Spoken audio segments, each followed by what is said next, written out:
And hello, everybody. Welcome to the formerly known as Paranormal Guys. We are now the Sportcat show, but we still talk about the paranormal. It's been a rough day to be a content creator, and I'll be quite honest, my headspace wasn't where I wanted it to be for the show, but I'd made the decision that we're going to have a show and we're going to go forward and go from there. So let me welcome my wonderful and beautiful co-host, Harley. Welcome.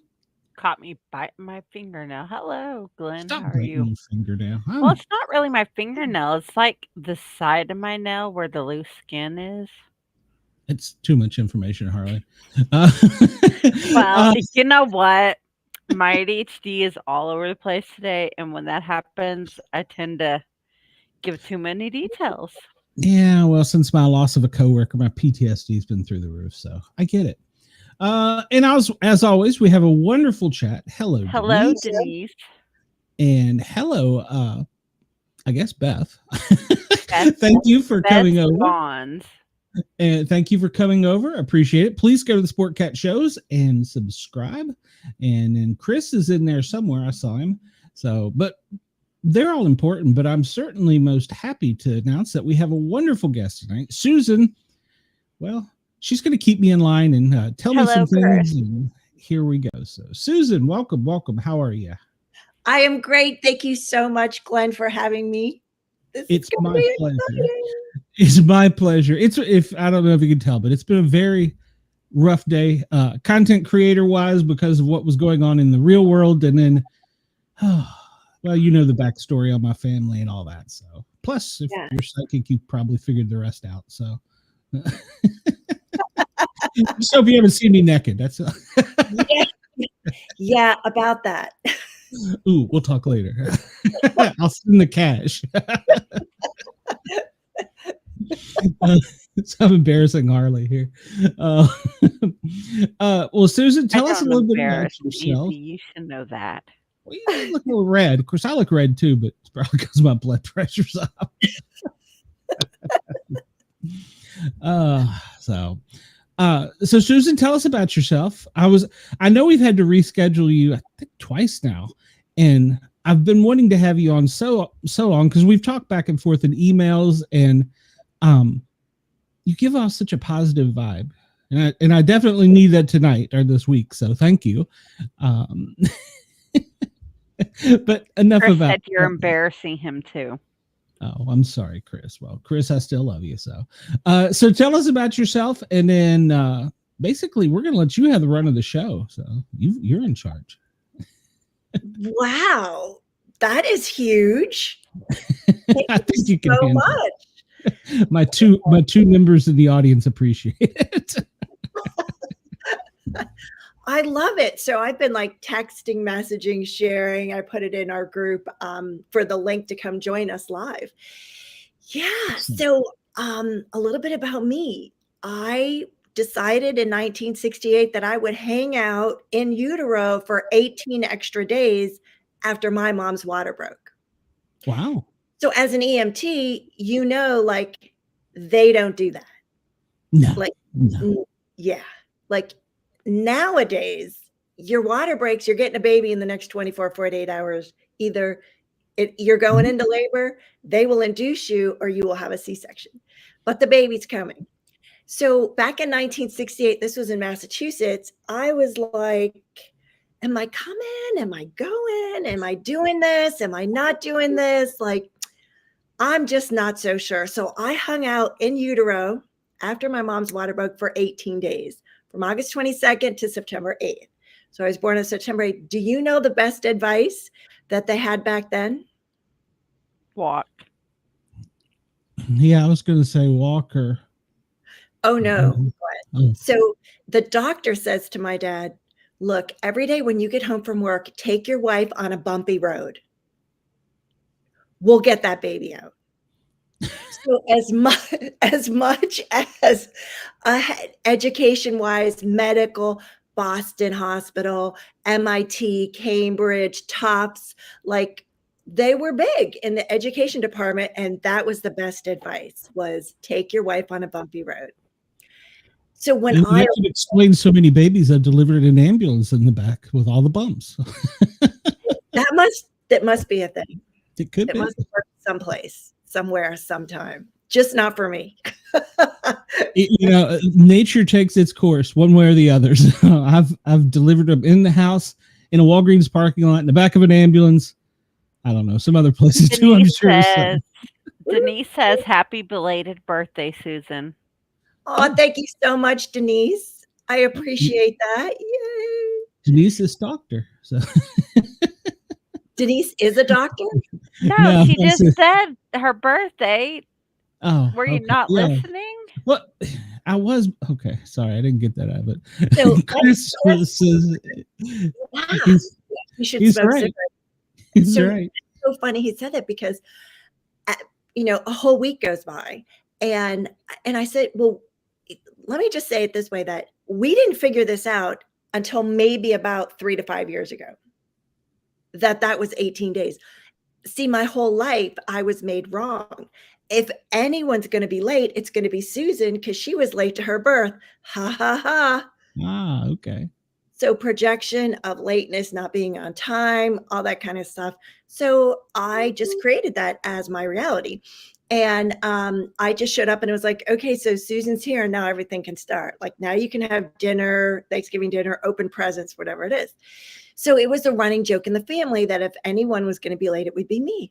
So it wasn't until I had left Massachusetts, moved to Florida, was working with the angelic realm, and my guardian angel tapped me on the shoulder and said, do the math on that. And I was like, oh, okay.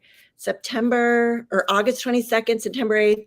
That's when I realized it was 18 days. And I asked my dad, I was like, did you really? He goes, no, because we never kept track of that stuff. I'm like, how did you not know it was 18 days, right? Like, it just wasn't a thing back then. So I was wondering like what was happening. And he said he took her.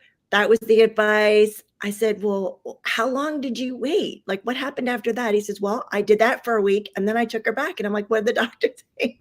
She's like, the doctor said, do you like to drink? To my mother. What? Right. Yeah.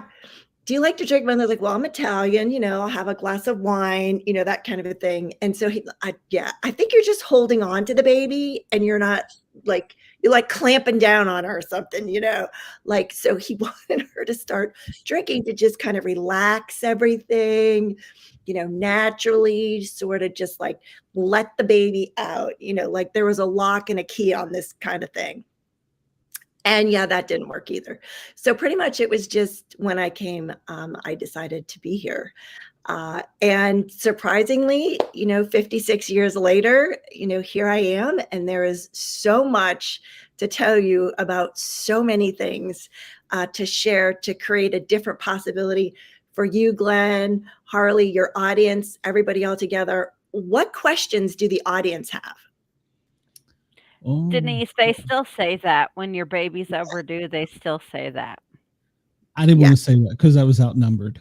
So no, it's true. That was my son chose to come. I was going to make a joke that I spent 9 months in there and the rest of my life trying to get back in there, but that's another story. So yes. It's that safety, it's that womb, it's that protection, it's that whole thing. So no, I ran from that, so I'm good. Did you? You were like, I'm out of here. Yeah. I'll see you next time. I was a good hand holder. That was about it for me in my part. So because like I said, I have learned you can, because we used to joke, tie their legs together with tape before you get to the hospital, so on the baby. But you learn after a while that it's going to happen no matter what. And I freaked a bunch of firemen out and, I'm like, well, that's not normal. I need some help. And so Sometimes you just got to roll with what you're given. So, Yeah.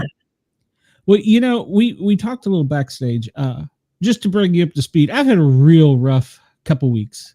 I lost a close family member, which we talked about. Tuesday, I think it was, a former coworker of mine. He was a firefighter with the Cobb County Fire Rescue.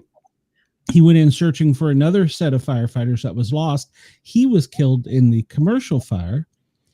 And so it's just been a rough couple days. Plus, everything's built up. And I've told Harley, and my fans know that I've probably said this online. I haven't had my moment, so to speak, about everything that's going on. And a lot of it's kind of pent up. So I've just personally been about ready to throw the towel in on everything. I mean, honestly, I don't know how else to put it, but I'm just kind of disgusted with everything. Yeah, you're kind of like, I'm out. Yeah. I just want to retreat to the safety of, like you said, somewhere. And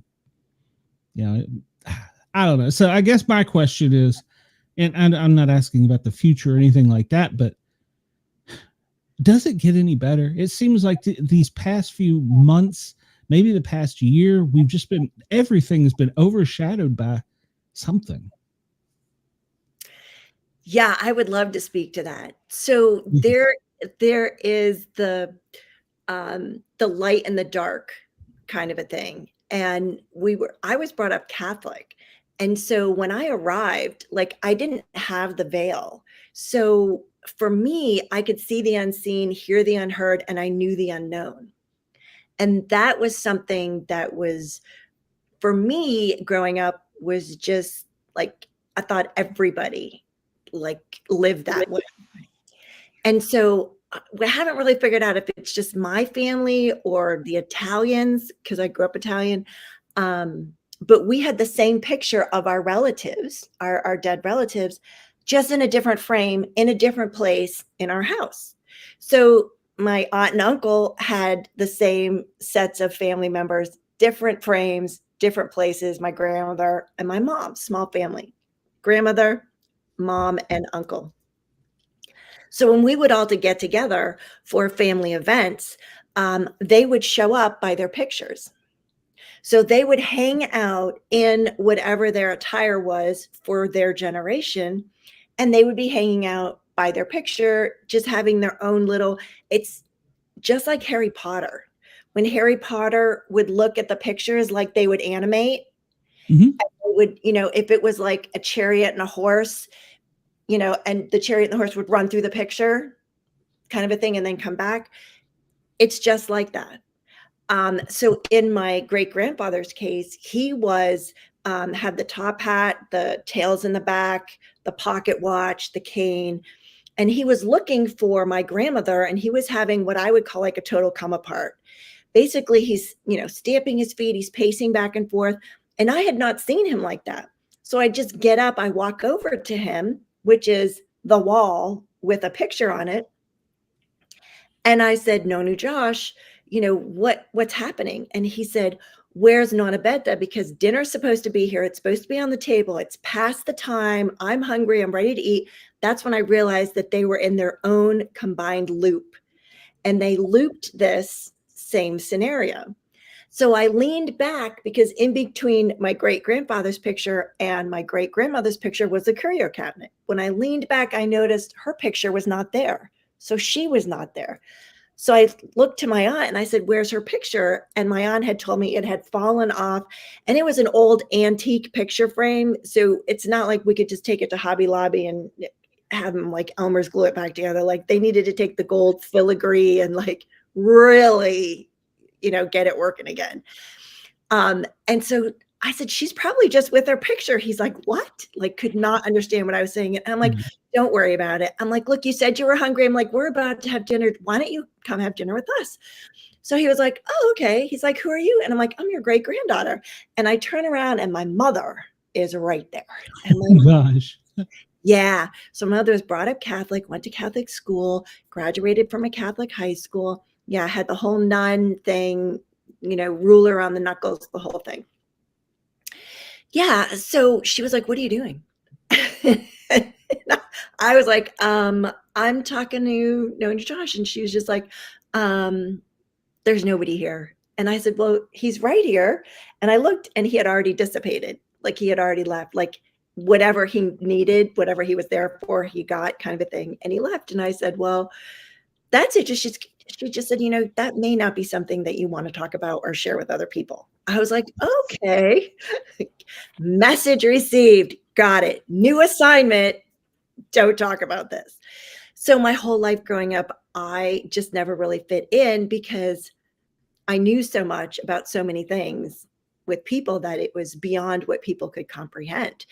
So you're talking about this reality now, like right now, this is exactly why we're here. This is exactly what's happening. The best advice, if someone was to ask me for my advice, would be to not try and figure it out, because that's what you were taught to do. So you were taught to get the right answer, figure it out, make a good choice. Am I right?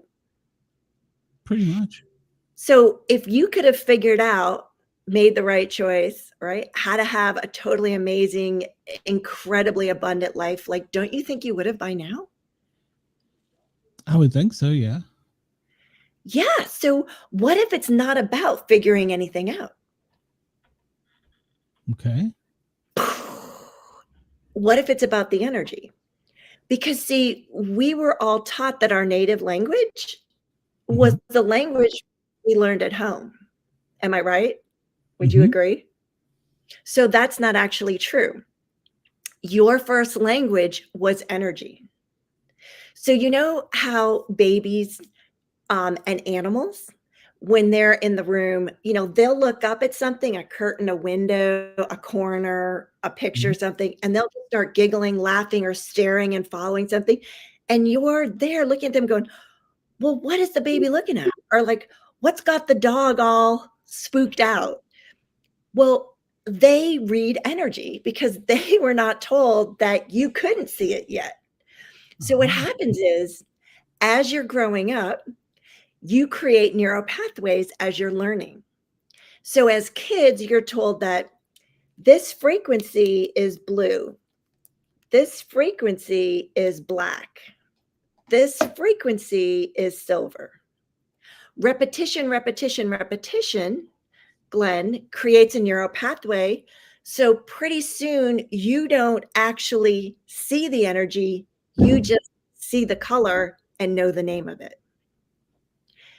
That's how you get indoctrinated into the box of this reality. So you're told that those colors, and we're Gen X. So remember that large crayon box? Oh gosh. Yes. Remember the pin with the 4 colors that clicked? So yeah, I'm with you. And it had the little like sharpener right in the back, and you would get it like Easter, Christmas kind of a thing. And you didn't want anyone to touch your crayons because they could break it. That was us, right? And so if it wasn't in the crayon box, then it didn't have a name, a meaning, or a color. It didn't exist. And our imaginary friends were imaginary because we imagined them because no one else could see them but us, which really was when we were seeing the energy and we were not indoctrinated quite yet. So what do kids ask when they're 2? What is that magic question that frustrates the parents? Well, right now with my grandson, it's why. Yes. Ding, ding, ding. Why for 200? Yes. Yes, exactly, Chris. Yeah. So at 2, the kids realize, they know, they have figured it out, that there's a different possibility available to the adults in their life that the adults are not choosing, that would create way more fun, way more abundance, way more health, vitality, whatever it happens to be. And they are trying to figure out why the adults are not choosing that. So as adults, what do we tell our kids? No, you can't wear your Spider-Man costume to school. No, why not? Because that's not what we do. We don't wear, we wear our school clothes to school. Well, why can't I wear my princess dress to church? Well, because we don't do that. You know what I mean? Those are our answers. And we are form fitting and fitting them in the box of this reality versus asking them a question. So why is it that your body would like to wear your princess dress? Like, what will that do for you and your body? Because, see, this is where we were also lied to. Well, the doctrination that came in, I should say, is that you were taught that the soul is in the body. Yes. Right? When actually the soul is infinite and the body is finite. The body is in the soul. So scientists have proven that everything is energy. Everything. Mm-hmm. The food we eat, the clothes we wear, the technology we're using is all energy. Energy is made of molecules, particles, atoms, neutrons. Then you go to the double slit experiment. Do you know about that one? Yep. Talking about quantum mechanics. Yep. Exactly. Quantum mechanics tells us that when the observer is not present, the particles act randomly. Mm-hmm. When the observer is present, the particles act as though the observer is giving it instructions.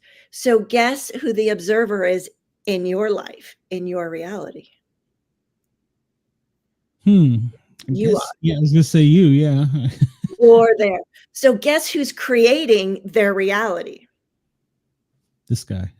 Yes, exactly. You're creating. So if you don't like the reality you have, we need to get together because there are some systems, programmings, loops, limitations that are running in the background that no longer serve you, that we just need to drop, kick.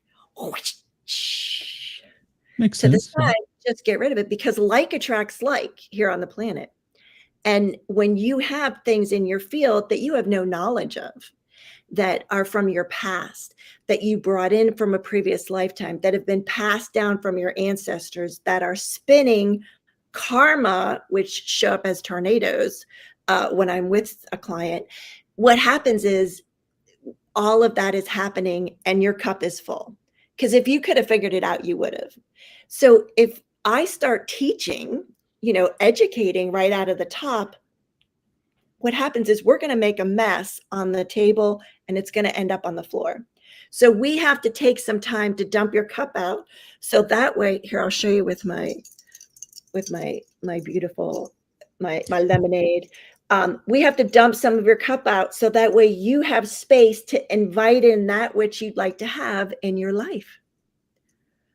Isn't this beautiful? This was given to me by my apprentice this year. Yeah, it's very nice. Yeah.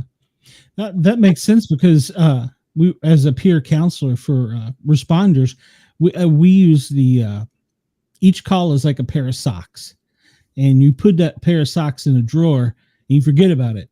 One day you're gonna put a call in there, socks, and it's not gonna fit, and you're not gonna know what the hell to do, and that's when your body starts having a perfectly normal reaction to an abnormal situation. And that goes right with that. Yeah, agree. And in being a PTSD, I don't know what to call it, survivor, but victim, whatever, it is been a lot of teaching that the brain does reprogram. It totally rewires. When I was diagnosed with PTSD by an orthopedic surgeon, I literally had a meltdown, totally unlike my behavior. I mean, I literally was laying on the ground crying. I was surprised they didn't hospitalize me, but it was like fetal position crying. Yes, absolutely. I was because I didn't realize I was hurting. Yeah, I didn't realize I was hurting. Yes. Yeah, I needed somebody to affirm, I guess. Yes. It was probably in the back part of my mind, but I needed someone to affirm it. And when an orthopedic surgeon, one of this man's talent and level, that was it. I was done. And so, yeah, I agree with that wholeheartedly. Yeah, it's pretty cool. So come to find out, like the work I do now is I eliminate the patterning, the programs, the loops. So I'm able to go into your subconscious because scientists tell us that your subconscious creates your reality. So I go into the subconscious and I pull out the unconsciousness that's in there. And your whole life changes. radically, dramatically, instantly, and a lot of times permanently. But you do have free will, so you're always welcome to call anything back in. Absolutely. Is it now with your treatment, is it almost like a hypnotherapy type of thing, or? No, actually. So like, I don't know how I do this. It's just that I can do this. Okay. Okay. So I asked when my guardian angel came to me and said, do the math on that, like all of a sudden it was like, well, where was I for 18 days? Like, what was I doing? Instant healing. Yeah. What was I doing? Like, am I just hanging out inverted? Like, is all the blood rushing in my head? Like, am I coming? And what's going on? And that's when this lucid dream screen dropped down and I could see like every particle and like time stops. And I'm in heaven, for lack of a better word, with God or source, for lack of a better name. And I'm arguing. And I'm like, no. See, I know the rules up here. I'm like, I know that I get to choose if I'm going to take this on or not. And you know what? I'm tapping out. There's got to be somebody else more qualified up here than me to go do this lifetime. And source, God, says, oh, no, Susan, it has to be you. And I throw a full tantrum. I'm like, why? Why does it have to be me? And source, God, opens his arms like this and he goes, look here. So I look in, there's all these twinkling lights. And I'm like, oh, wow, like what's that? And he says, those are the souls waiting for you to get to earth, for you to help them on their soul's evolution, which is why we incarnate. Yeah. So that's when I was like, okay, because I was trying to bark. I was just like, look, I'll do it. I'll go. I promise. I swear I'll go. But 100 years from now, when Earth's a nicer place and humans are like more kind to each other. And he's like, no, it has to be now. Because all of the souls that I come in contact with, this is why they're here, is to have me help them, support them on their evolutionary process, which is why we come down here anyways, to incarnate. And this is what we're taught. We're taught that things happen to us. Mm-hmm. Right? Like, and even in therapy, you're reinforced with that. Like, what happened to you? What happened next? What happened after that? Nowhere were we taught that you are creating your reality. That's the mix-up, because you're taught everything happened to you. So then you can shift blame, shame, regret, and guilt on and off to someone and something else, in a situation, a relationship, an event, versus asking a question, because anytime you ask a question, you empower yourself. So for instance, I got diagnosed 8 months after my son was born. I lost the vision in my right eye with multiple sclerosis. It's something you're not supposed to get better from. You're not supposed, it's a progressive thing, like you're never getting rid of it. Yeah. And it happens to be the one thing that my husband, which I'm divorced from him, could not handle. He was someone who never went to the doctor, never took an aspirin. It just wasn't his thing. So I create something that's going to require a lot of appointments and different kinds and specialists. And it's going to be a wait kind of a thing. So we were brought up Catholic. We were, both of our families, our grandmothers were still alive, both all Catholic, and, divorce was not a thing. So guess who goes and creates the one thing that he can't handle, understand, or deal with? So he ends up leaving, and it was the best thing. It was the nicest gift he gave my son and I, because when I was diagnosed, I realized, wait a minute. I'm like, I'm in an abusive marriage. My closest family is 10 states away. I'm like, they want me in the hospital for IV steroids for a week.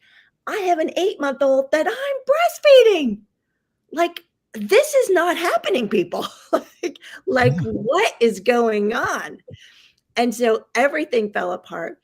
And it wasn't until like a few years later when one of my mentors said to me, so what was right about that you weren't getting?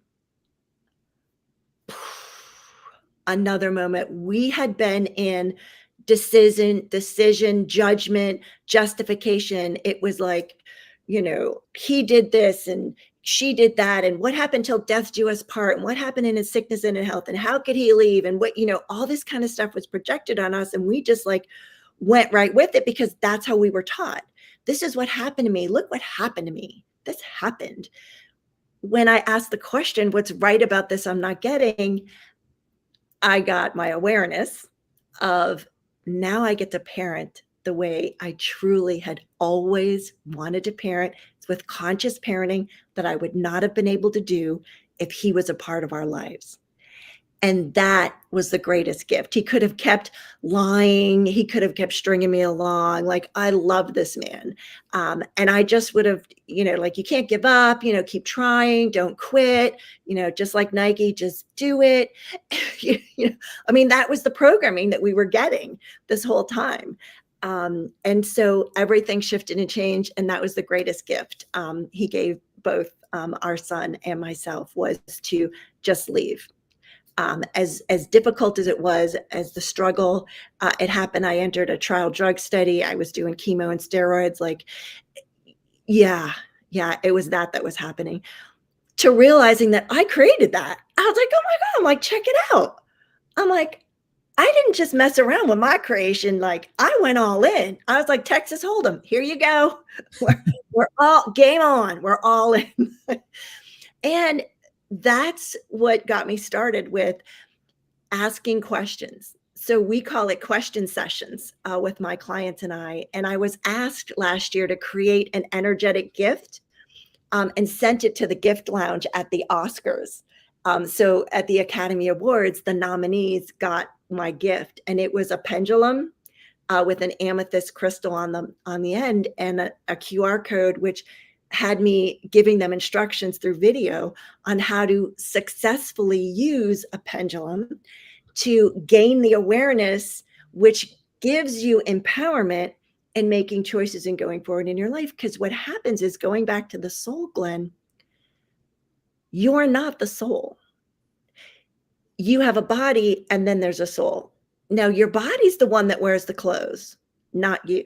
But you decide for the body every day what clothes your body's going to wear.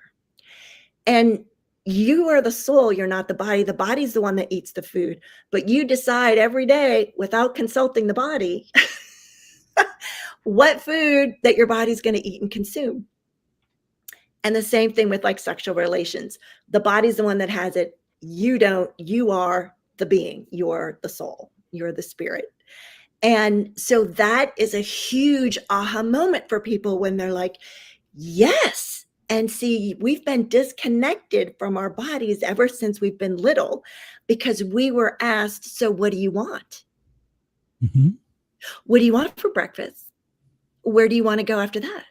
What sports do you want to play this year? What do you want to be when you grow up? What do you want for your birthday? What do you want for Christmas? That word want programming, the word want, the definition was physically changed on us in the 40s. War. Mm-hmm. So when we think of the word want and we use it now, we were taught to use it to actually bring in the things that we wanted, right? Sure. The harder you want, the harder you wish, the more you desire, the more it will show up. Not true. Want definition is lack, less than, and not enough. And Harley, that's so cool that you just yawned, because yawning, burping, passing gas, like all that, that's your body's way of eliminating unconsciousness that's been held inside. Yeah.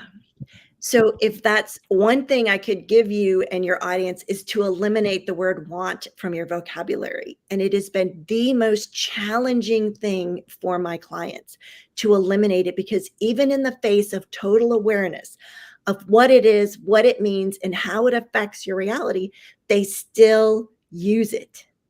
And they still use it unconsciously, to where they're like, no, I didn't. And I'm like, yeah, well, you kind of just did. They're like, nope, I know. And we shut the recording off. We go back and we rewatch it. And they're like, I absolutely did say it. And it was one of those catch-22s where, like, Yeah. So being hyper vigilant about because see, when you want something, it's always in your future. Glenn and Harley, you can't have it in the present if you want it because it's always going to be in the future. And want means you can't have.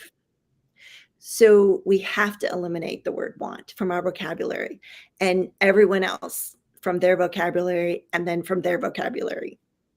Like us, our significant others, our coworkers, our children, like pass it on.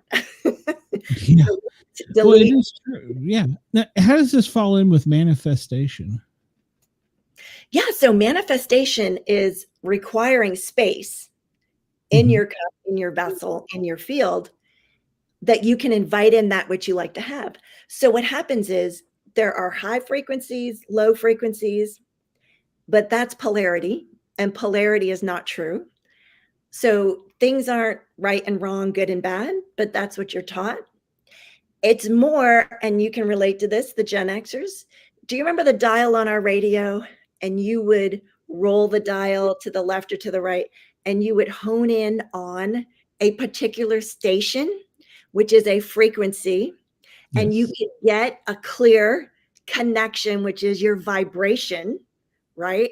And if you're a little bit to the left or a little bit to the right, like you're not quite on it, you maybe have two stations happening at the same time, or you have static. It's not a connect. That is what emotional frequency is. So the chart you'll see is stacked like this. I rotate it so it's horizontal. So it's not high and low, it's left and right. And we're just going to dial in the frequencies. So if death is on one end and enlightenment is on the other end, do you know there are 8 frequencies just above death? No, I didn't know that. Would you like to know what they are? Oh, yes. Okay. So if you have any of these going on today or this week, just give me a thumbs up or raise your hand. So anger. Yes. Rage. Pretty much, yeah. Fury. What was that one? I'm sorry, broke up. Fury.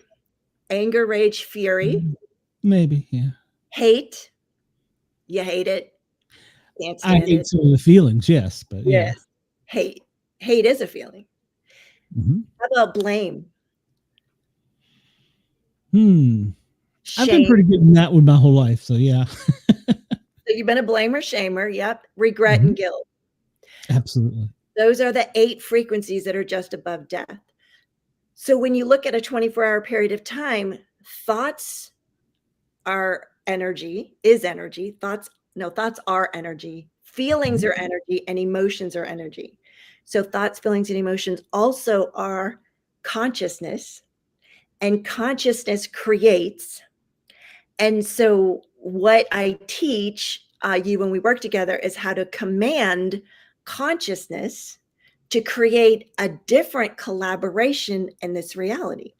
So I command the consciousness of the molecules, and then everything starts to talk to me. Yeah. So that was pretty interesting when that showed up. But honestly, the biggest thing to shift your reality as fast as possible is to eliminate the word want and insert I am and I have, because that's the present.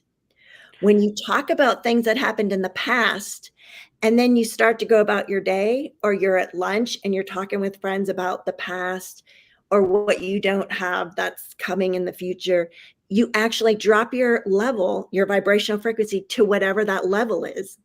And then you start to create your day from there. So you drop down, and now you're creating at such a low vibrational frequency, like attracts like, you are creating a lower vibrational reality. So people, places, things, ideas, adventures are all on the low vibrational frequency end, versus the emotional frequency just below God's consciousness is gratefulness. Gratefulness is the highest frequency that we can be.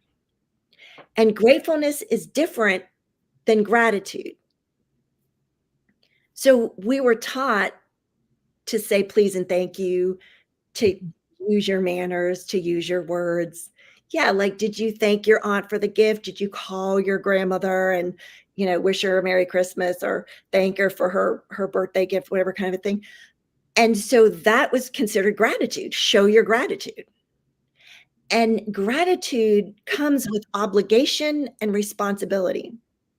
And it's an action you have to do. But we're not human doings, we're human beings. So the frequency of gratitude, and how many of us were told to have a gratitude journal and write down 3 things that were, do you see what I'm getting at? Oh yeah. I know what you're talking about. Yeah. So gratefulness is a frequency of being, because you are grateful without anything in return. You can just be grateful for someone's kindness. You can be grateful for someone's words that they shared with you. You can be grateful for the blessings that you received. Gratefulness is a state of being. There's no obligation and responsibility. It's not a program. It won't loop for you. Gratefulness is human being. And that is our natural state. So anywhere throughout your day where you are not in gratefulness, you don't have gratefulness in your thoughts, in your feelings, and your emotions, you are functioning from below your maximum high frequency enlightenment state of being.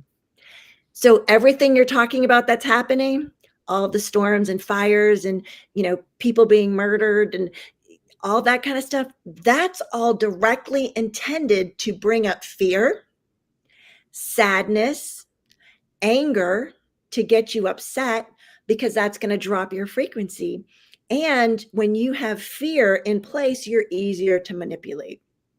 So like, for instance, during COVID, we were told, look, you've got to get your vaccination for your family, and if you've got someone who's older, you have to get vaccinated for them, because you don't want to give it to them, because then it'll be your fault.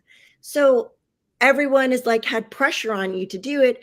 And now we found out that that was all not true. So back when that was, right? Like, yeah. I could go on more about that. Yes, but yes, you're correct. Is this a game changer conversation for you guys? Sure. Yeah. I mean, besides we were talking about the intent, I wasn't aware. I'm not sure who tries to put you in that box or if you put yourself in that box, but yeah, I understand what you're saying. Well, you're trained in it. You're entrained with it. So what happens is, this is the cool part. So, when you're in kindergarten and you learn to count, so you're counting everything: pennies, nickels, dimes, quarters, clothespins. Do you remember clothespins when we were growing up? Mm-hmm. Yeah. And they would be in a little container, and you'd have that game where you try to drop them in from a high distance. Our kids don't know about that. We all use dryers now. So we were the clothespin generation. Well, So see, I'm younger than both you, but my grandparents raised me, so I grew up with the clothesline in the backyard for the clothespins, because even as they got older, they still washed their blankets and hung them to dry, because yes, they said the Yeah. smell from the outside air was better than the dryer. yes. And the sunlight sanitized everything. Yeah. And it was the fresh air. Even in the wintertime in Massachusetts, they would come in stiff as a board, frozen. Was I mean, better. even being an '80s baby raised in the '90s, I was still taught older values being raised with my grandparents. Yeah. So you have some So good old programming. for me being turning 40 next month, people my age annoy every brain cell I have in my brain, because of the fact that I was raised different than them. I was raised to be manners, please and thank you. And my kids, taught them what I was taught. And they don't say they want things, because I was told it's always need over want. Need isn't what you get. You don't always get what you want. And I was always taught not to think you if you say I want this, you don't necessarily going to get that. It's what you need, not what you want. So we have that mindset in our house: want over a need over want. So my kids know they're going to get what they need, not what they want. And so that's how they've been raised. And that's all the box that we've put our kids in versus asking a question. Oh, my So kids, we've always told them, we've given them the freedom to ask questions because of the fact that we want them to know how and why, and know that no matter what they ask or say, there's always a action for everything. And like we have spirits in our house and they know that. We have quite a few spirits. We hear them walking at night and we know that. And they're family members and we know they're not here to hurt us. And we've got quite a few of them. Yep, right over there. hanging out with us right now, getting some screen time. Lord knows who's got surrounded me. Yeah. But because of how I was raised, I have more of a like I can see things that most people can't see my age. And my husband's the same way. He's real sensitive when it comes to spirits and stuff like that. And so are my children because we've raised them with the concept of there's things that we can't see out there and never be closed-minded on anything. Yeah. It's so interesting how the different generations were brought up with what systems and programmings they had in place and how we look at the newer generations and what we sort of stack them into and put them into certain places with things. But yeah. So if I were to ask you, Glenn, like what would be your biggest problem? Like what's your greatest challenge? What's your like the hard issue going on with you? And would you like to delete it? Well, yes, it would, but I don't know how to word the. It's almost like like you were saying, the mindset. Yeah. I'm in a bad dark place. How about that? Yeah. Yes. Yeah. So, would abandonment fall into what's happening? I think that's me. You talking about in the past? Mm-hmm. Oh, absolutely, yeah. Yeah, you both have it. You're both reading yes for abandonment. So what happens is you've both had it now, in the past, and in a previous lifetime. And you've come in now, and guess what frequency attracted you two together? Like attracts like, it was abandonment. And you both can relate to that with each other because you've both had that. And you've both been on both sides of it. So you've abandoned things, people, places, stuff, and you have been abandoned.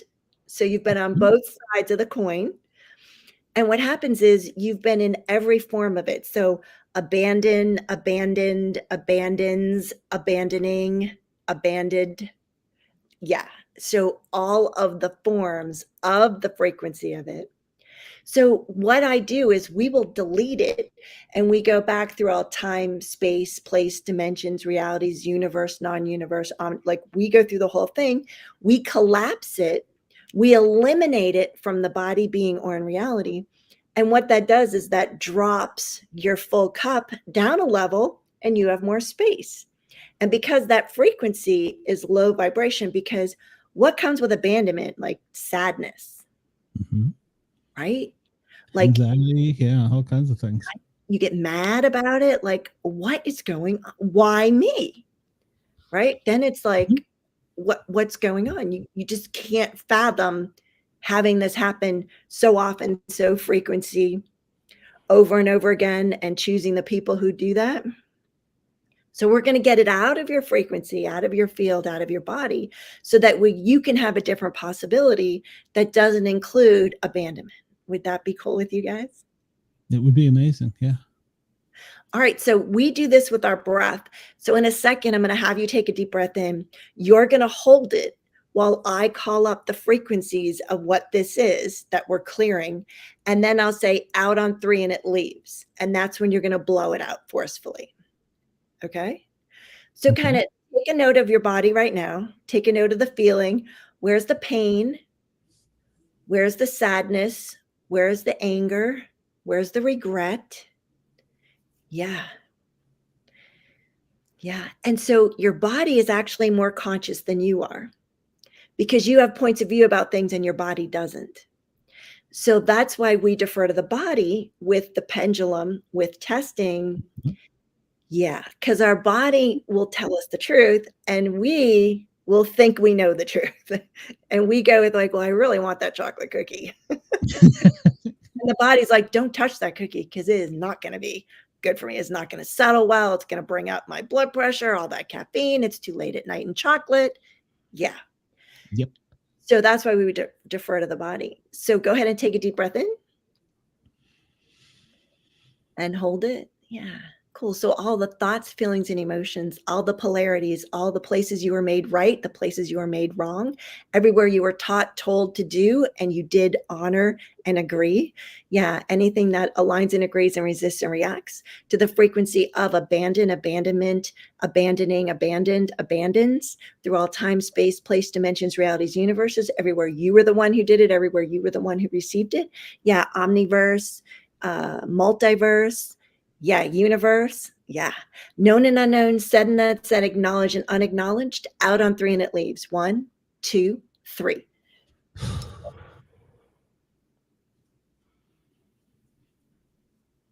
Interesting. Did you just snicker? Did you just laugh, Glenn? Maybe a little, but yeah, interesting. I'm not laughing at you. I'm not laughing at you because, well, you know, when spirits are around you, you can detect things, smells, and suddenly the room is filled with. I've ran so many calls, I'm tainted. It smells like pot, but it's that I can smell it as soon as it's like click. Yeah. Which is weird, but you know who that is? I have no idea. Who that pot smoking friend of yours is? I have no idea who it is. So let me put it this way. So when you're in body, and if you cross over while you were inebriated, intoxicated, like car accident, fell off a roof, you know, overdosed, whatever it happens to be, whatever frequency you were, whether you were high, drunk, whatever it happens to be, that's the frequency your being is on the other side. That's the last frequency it is. So when you leave, you're actually separated from your body, your consciousness. So the body goes and the being's consciousness was separated from the body, ended. So they're hanging around here, not really sure what's going on. And so they're looking for other bodies, beings that resonate at their same field, their same frequency. So the ones who are drunk go hang out at the package stores. They go hang out in the alcohol aisles in the grocery store. They go hang out in hospitals and surgery centers where there are people there who are under the same influence. And they're like, oh, yeah, that's what that feels like. That's just like me. Yeah, there's my buddy. There's my friend. Then what happens is you start to sober up from whatever it is. And they're not the same frequency. And they are annoyed with that. They're like, no. We've got to get you back to being like where my frequency is. So they start to put words in your head. You start to hear things like, you know, it's 5 o'clock somewhere. Wouldn't you like a little taste of that? That would feel real good. That would just calm our nerves. We would feel so good with that. You know, what if we just smoked a little bit, like maybe a half, maybe a hit, you know, and then we can go back in and finish what we were doing. They're influencing your frequency. They're influencing your field to get you to, again, match their frequency. And that is one of the reasons why it is so difficult for bodies to eliminate and get detoxed, because they have that attachment to other things along the way. Makes sense. One of my clinicals in paramedic school, patient told me, this is many years ago. When I was on a psych floor. Wasn't admitted. I was doing a clinical there. It was an older black man, and I don't know. He's probably in his 70s at the time, and I'm probably 26, at the most. And he was sitting there talking to me. He says, "Do you know what's wrong with society?" And I was like, "Well, where do you want to start with that?" And he says, well, specifically, he was a black gentleman. He was talking about the black society. He goes, when someone goes to get out of the hood, their neighborhood, somebody's pulling them back. He said, and it's always been that way. He says, it's like they're crabbing. They're boiling in the pot and they're trying to pull the one that's getting away back in. So yeah, absolutely. And to touch on another point, because this clicked with me, most first responders, police, fire, EMS, they have some trauma in their past and abandonment. And that's why we go in and we do what we do. And that's why we're like that. So yeah, that's 100%. And I didn't realize that was a statistic until I was kind of caught up in the middle of the statistics, but yeah. And I was like, well, that checks out. So you're right. Yeah. You're just drawn to it. Yeah. It makes sense. Yeah. And what happens is as we're growing up, the people around us, like Harley, you were saying you grew up with your grandparents raising you. Some of us had grandparents, some of us had neighbors, parents, friends. And so what happens is we learn how to do finances from them. We learn how to do relationships from them. We learn how to do money from them. My grandparents were married 53 years before my grandfather passed away. I've been married to my husband for 20 years. 20 years in February. And you're well on my your way. sisters have not had that same luck. It's a life sentence. It's the good, the bad, and the ugly. Yes. And that's what happens, so we learn, but it's subconsciously. It's not like they're saying, look, take out a piece of paper. This is how you do banking. This is how you do relationships. You just kind of pick it up as you go along. What happens is they sell you the program. You buy the program, you install the program, and then you have it running in the background. Yes. I mean, my mother was there still in the picture, just not completely in. If she's watching, I do apologize, but I watched her in and out of relationships, in and out of marriages, and I did not want that. I wanted my children to grow up with two parents, and that's what they have done. Well, my daughter she got a great father from my husband, and I learned a lot from them.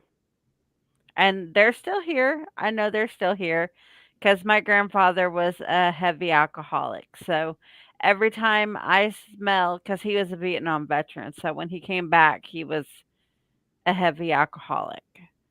So whenever I smell vodka and tea, I know he's here. Well, everyone's like, you can't smell it, but vodka has a smell. When you grow up with it, you know that smell. And I grew up with it. So now when I smell vodka and tea, I know he's around. Or cigarettes, I know he's here. And I smell it quite a bit. Yep. It's the thing that they identify with in their life. So sometimes it's an addiction item. Sometimes it's music or songs or things, but they pick, when they cross over, they pick the time in the life that they would like to be known as. So if they die in their 90s, like my grandmother died at like 98. Yeah, my meemaw was like 102 when she passed, and I smell root beer for her. So it's funny that so that's one of the clairs. Clair olfaction is when you can smell things that aren't there. That is in the visual perception field. And so, yeah, it's so interesting how things like that show up with people. And just being open and aware and willing to like ask a question to receive the awareness with your body is like one of the greatest gifts. So how do your bodies feel now that we just cleared abandonment and abandoning? I don't have a headache anymore. I had a really bad migraine all day, and now I don't. I think my anxiety's probably decreased a lot, but Yeah. So like in this world, like that's not supposed to happen. Like your headache's not supposed to go away instantly. And like you're not supposed to feel better with high levels of anxiety. And so that speaks to the work of energy with the molecules in eliminating things that are not of service to us. Can you imagine how we would be able to function without all of that stuff running in the background that we know and don't know of and about? Like, it's a new game. yeah. Yeah. Yeah. I told you before that I was interviewed, what was it, Tuesday, whatever, this week with the Paranormal White Witch. And I won't, I'll preface this a little bit. I wasn't feeling as bad as I am now, but it was those aha moments after I was done with the interview. And I typically have energy when I'm done with the shows or being interviewed sometimes. Every cell in my body was exhausted. I was physically, mentally done. And I think putting this kind of in perspective as to what you're talking, and I think you're going to give me a message or two also. I think some of that might have been the weight of those past things I realized aren't true. You know what I'm saying? I think you know what I'm saying more than anybody. So yeah. Yes. And they're not yours to carry. Because when I'm with someone, like I'm with both of you right now, it's sort of like it's an automatic, like, when you turn your computer on, there's like a set screen that shows up, whether you have a screensaver or it's your desktop page, whatever it happens to be. So that's what it's like when I get with a human. So your lifeline is shown to me this way, and I can see all the way back to what your soul chose to first be or do as you left source to go have your own adventure. Then all of the lifetimes up till now and what you have projected into your future lifetimes going forward. Then your ancestors are shown to me this way, horizontal. So 15 to 20 generations, I can see what they passed down to each other and then what you got. Wow. That you have no idea is even there. How do you do that? How do you put up with this superpower? And then I got to tell you, then karma is spinning like this, like tornadoes on the sides. So how do I put up with it, or how does it? It would be like what you're talking about would be like Superman at the top of the planet. He could hear every conversation going on. How do you keep your mind and tune this stuff out?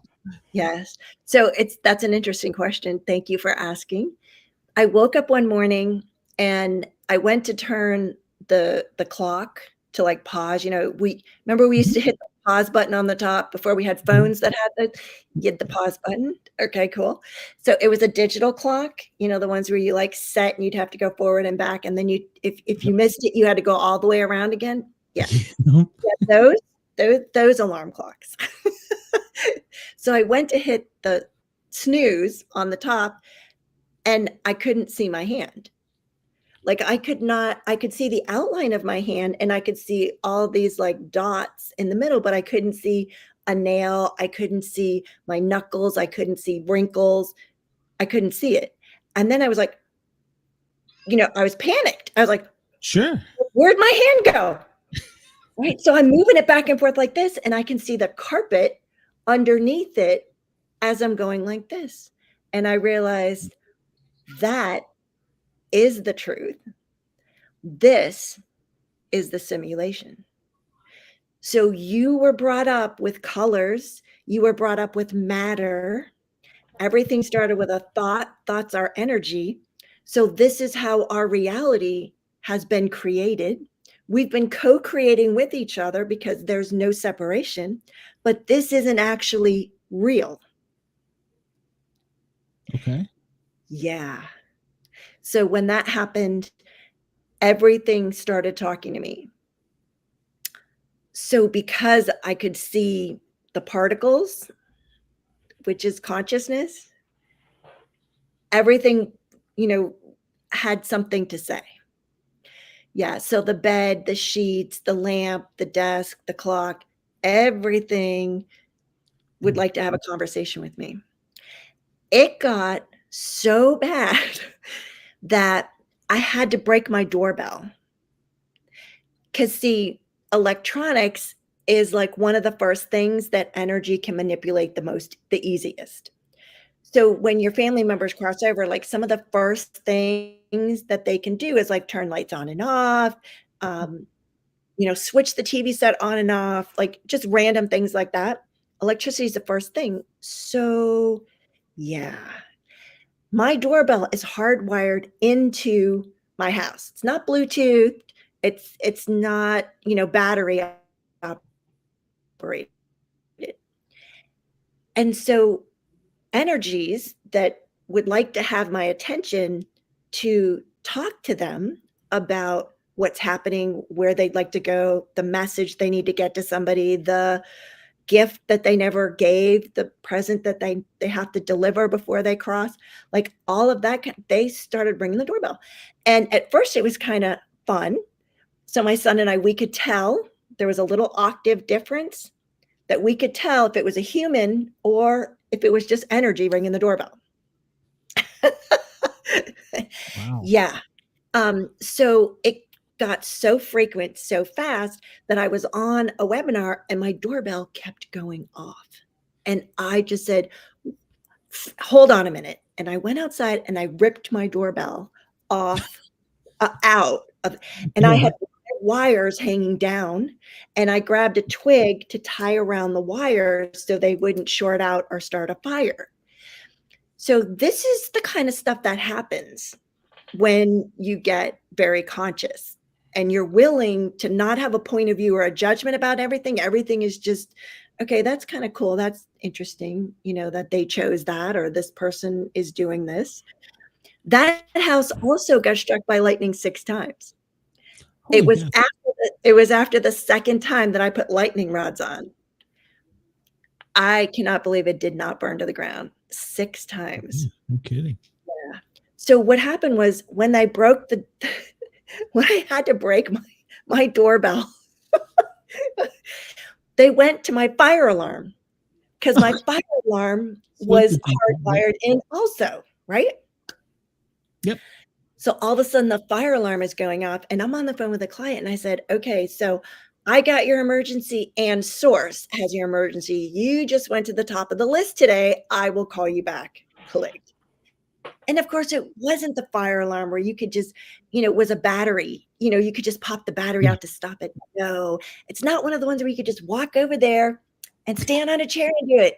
No, this is the one that's way at the top of a vaulted ceiling where you have to go outside, get the big long ladder, haul it in, put it up, climb up the ladder to then get that thing down.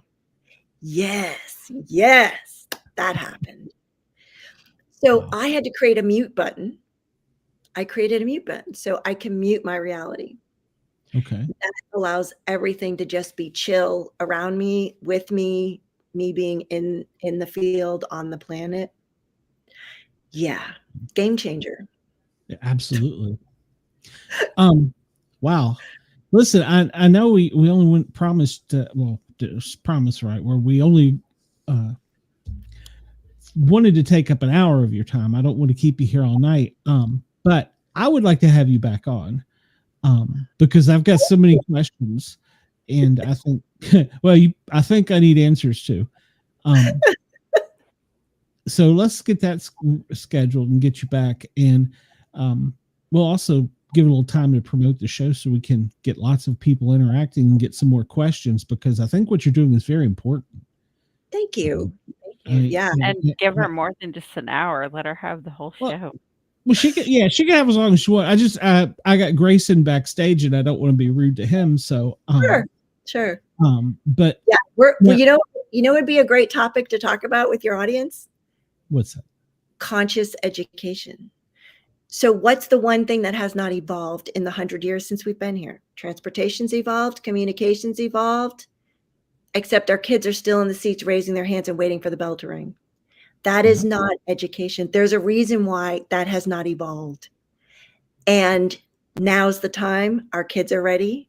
Our parents are ready for conscious education, because we're going to do it differently. Yeah. I think this period in time, there's a lot of shift. There's a change coming. I don't know what it is. I would love to support both of you now and in the future. And I work with One Nation, which is the Native American population in and out of Canada.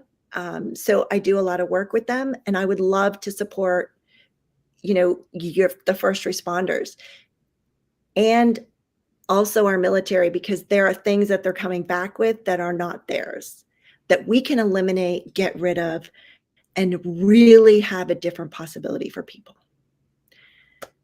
I'm in service and I'm here. Well, I appreciate that, because it's been a stressful time for me, and I think that's why you're here. So yeah, I'll get better, but I will need some help, because it's a dark, deep place. I'll be honest with you.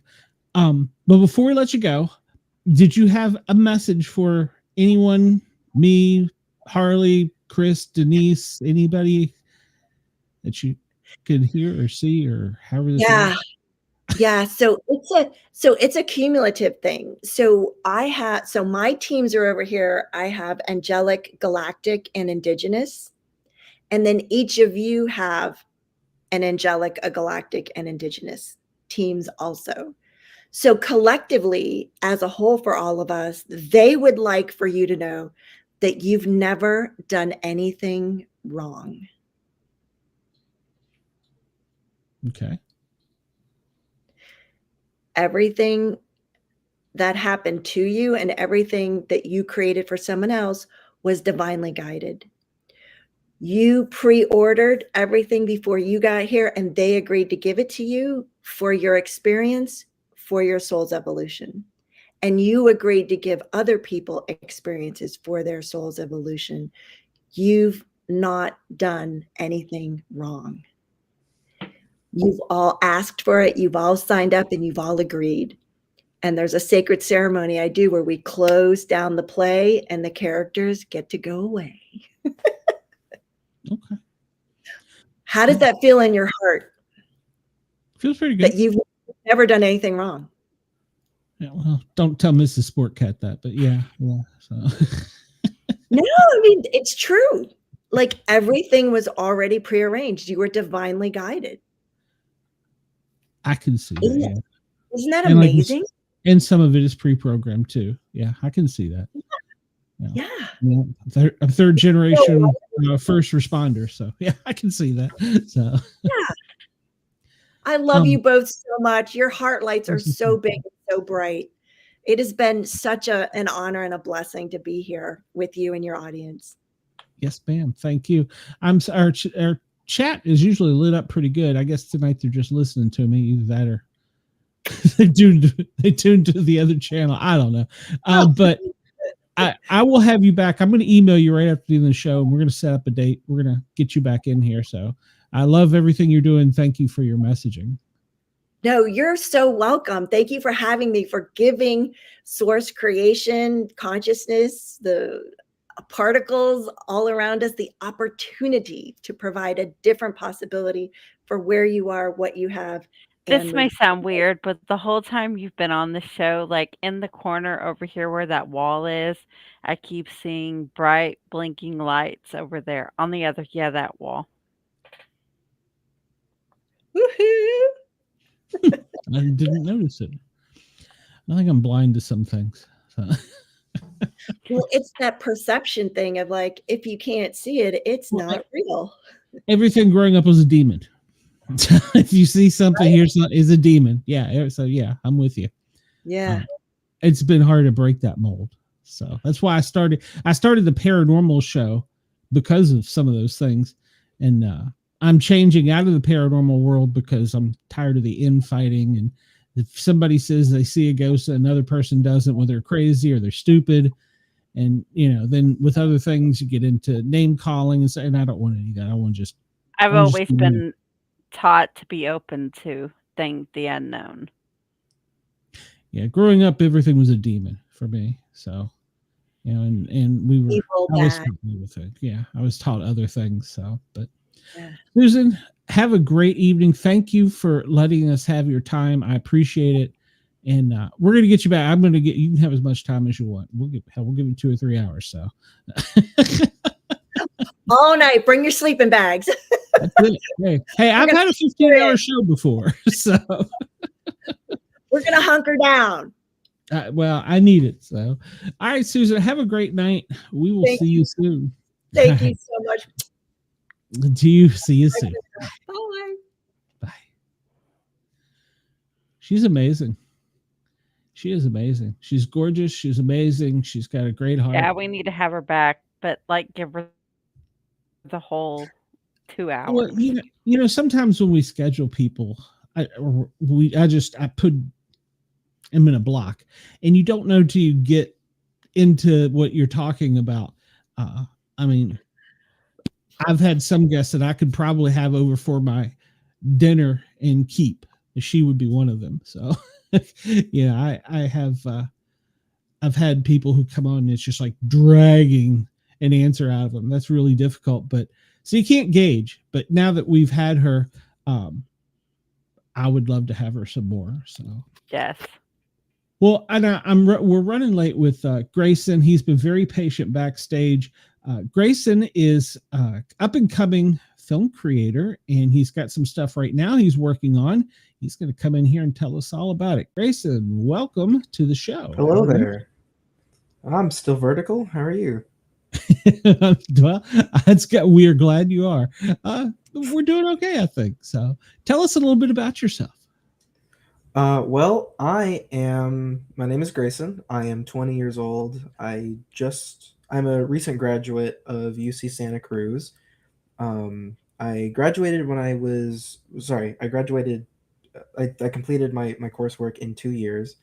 I've been making films ever since I can remember. My first film was actually when I was about 6 years old. I took my mom's movie camera and I threw paper airplanes at her from downstairs as she wore my Incredible Hulk mask and my Hulk fists.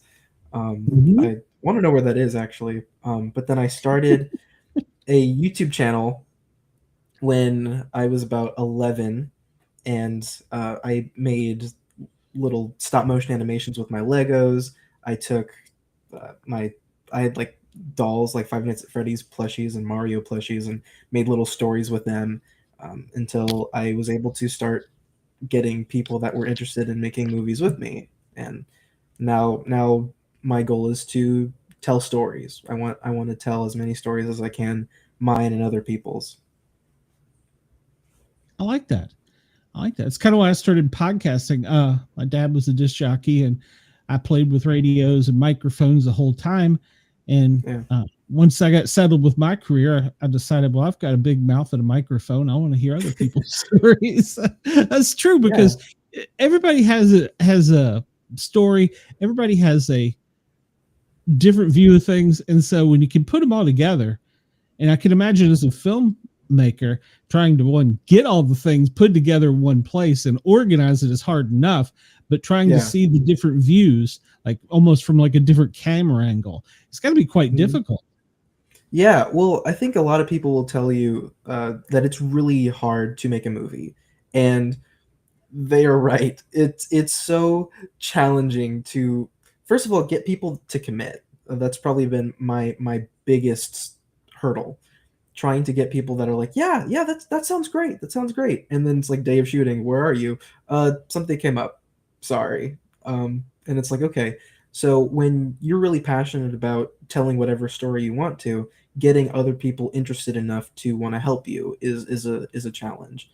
And then also making a dynamic production where you want to have different camera angles, different camera motions, mess around with audio, trying different acting techniques. It's all very hard. Or don't even get me started on VFX. So Yes. yeah. So but yeah, I think that the most challenging thing that I've come across is getting people to commit. Agree. Even with this type of content creation, yeah, it's hard to, because sometimes people just ghost you, or Yeah. and they'll come in and they're like, "Are we done here?" Yeah. So Well, yeah, absolutely, I agree. It yeah. is difficult. Have so the film, I'm probably going to get this wrong. You're still working on the one film, but you've had one that went to a festival already, right? Not exactly. The one that I've submitted this film to a couple of film festivals.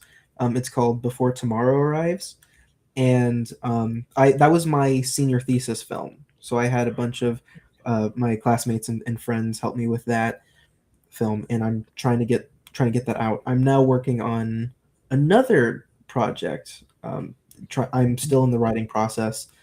I'm always coming up with other ideas for YouTube, but trying to expand my horizons mostly. Are you an artist as well as draw? No, but I am a photographer. Mostly I'm an action figure and Lego collector, so I like to do interesting things with those. We did this road trip a couple of months ago. We went through to Death Valley, and they shot parts of Star Wars there. And I have my Luke Skywalker action figure, so I was sure to go to the places like Furnace Creek is one of them, where they shot parts of Tatooine. They came out really really well, and I'm a big fan of Indiana Jones, so I took him along everywhere, and we went to Mendocino or Lake Tahoe and just found like the most gorgeous backdrops. I'm like, yes, he has to be a part of this. So there's a special kind of eye that goes along with that sort of art. No, I know exactly what as soon as you were talking about, I know exactly what it is. When I was a photographer fresh out of high school, I took a lot of photography classes. I did the same thing. Yeah, I yeah, did characters and stuff, and I did the same thing. And it was a very relaxing thing. I need to get back to it, but yeah, I get that. absolutely. Yeah, you see It, something, you go, it has to be here. We got to do it this way. The light's right. And this, yeah, it's that creative. absolutely. Yeah, and I think I was reading this one book. I can't remember who it's by, but it's called A Beautiful Constraint. And it's all about taking the very limited resources that you have and making something really, really remarkable with it. And I mention it because when you're working with, like, say you have this big dirt mound, right? And you've got a little action figure.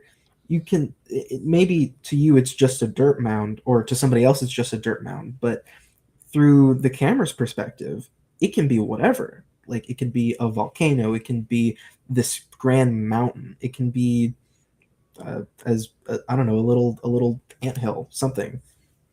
So I think just trying to stretch your creative lineage, I think, is really important. See what you can come up with. And with writing it, do you have a hard time with writing to match what you visually see? I guess is the question, so to speak. I mean, it's got to be hard. You can picture something in your head, and if you're a master of film and editing, you can get it out that way. But Yeah. you've got another total different aspect of it if you have to actually write and see it all at once. Now, is that what you do? Do you do that? Yeah, it's really complicated. I'm thinking about trying to find a specific example here, but when I'm trying to like you said, it's easier to show something to somebody than to tell somebody about it. Exactly. So when I write, I think the actual writing part comes easy. It's coming up with the idea. Once I see it, I feel like I'm able to articulate it in a very specific way. Um, the trouble comes when I give it to an actor, and it's a little things are a little open to their interpretation. Mm-hmm. And if I say the man looked at his soup longingly, what does that look like? So I think there's only so much as that I, as a director and a writer, can do. It's really up to the actors to fill in the blanks that I can't reach. Okay. So That makes a lot of sense. yeah, kind of like saying that it's almost like they give your thoughts personality. I guess is kind of another way of saying it. And whatever their take is, their view on it. Yeah. Okay. Mm-hmm. Yeah. When you were talking about it, reminded me we've had several comic book authors on, and they told me that is the hardest type of writing you can do, because they have to write the actual book, even though you only see a little balloon on each frame. Yeah. But they have to tell the artist, I want his arms swung this way, I want him flying through the air this way. And they have to literally write the choreograph and hope that the artist gets it right, and so they can tweak it back. So yeah, it's very difficult. I don't suggest you get into the Marvel universe. It's probably got to be very rough. Oh my goodness, I've my best friend and I are really big fans of Spider-Man, and occasionally we'll talk about what's going on with Spider-Man, and we're just like, oh my goodness. He really hates. I'm with you. I grew up Spider-Man, so I'm with you. Yeah, absolutely. Spidey's my boy. I love Batman, but Spidey's my boy. Did you growing up? Did you read a lot, or in like comic books or period? And if so, what were you into? Yeah. So really, my intro to Spider-Man was, I guess, really was my underwear. my mom got my Spider-Man underwear, but I loved the little action figures that I would get. McDonald's had something for Spectacular Spider-Man. And then as I got a little older, I want to say I was about 10, my sister was getting married, and her gift to me, which, thinking back, that's a little odd. Her gift to me was this big stack of comic books, and it ranged from Spider-Man to Star Wars to Batman. I really gravitated towards Spider-Man, obviously. I got into Batman recently, but another big one was The Flash. I thought The Flash was one of the coolest, most overpowered superheroes, to the point where I had an argument with another friend, and I wrote him like a 10-page paper as to why The Flash would just beat him in any way, shape, or form. Of course, he didn't. Hey, that's Tasiel in the chat. Oh, well, welcome. That's my friend. So yeah, he's we would talk about that sort of thing. He didn't read it, but he appreciated that I was so dedicated to The Flash. Yeah, that's good. Those little things do have an influence on us. So yeah. And like our first guest was telling us, you were pre-programmed with Spider-Man because you had Spidey underwear. So yeah. With great power comes a great underwear.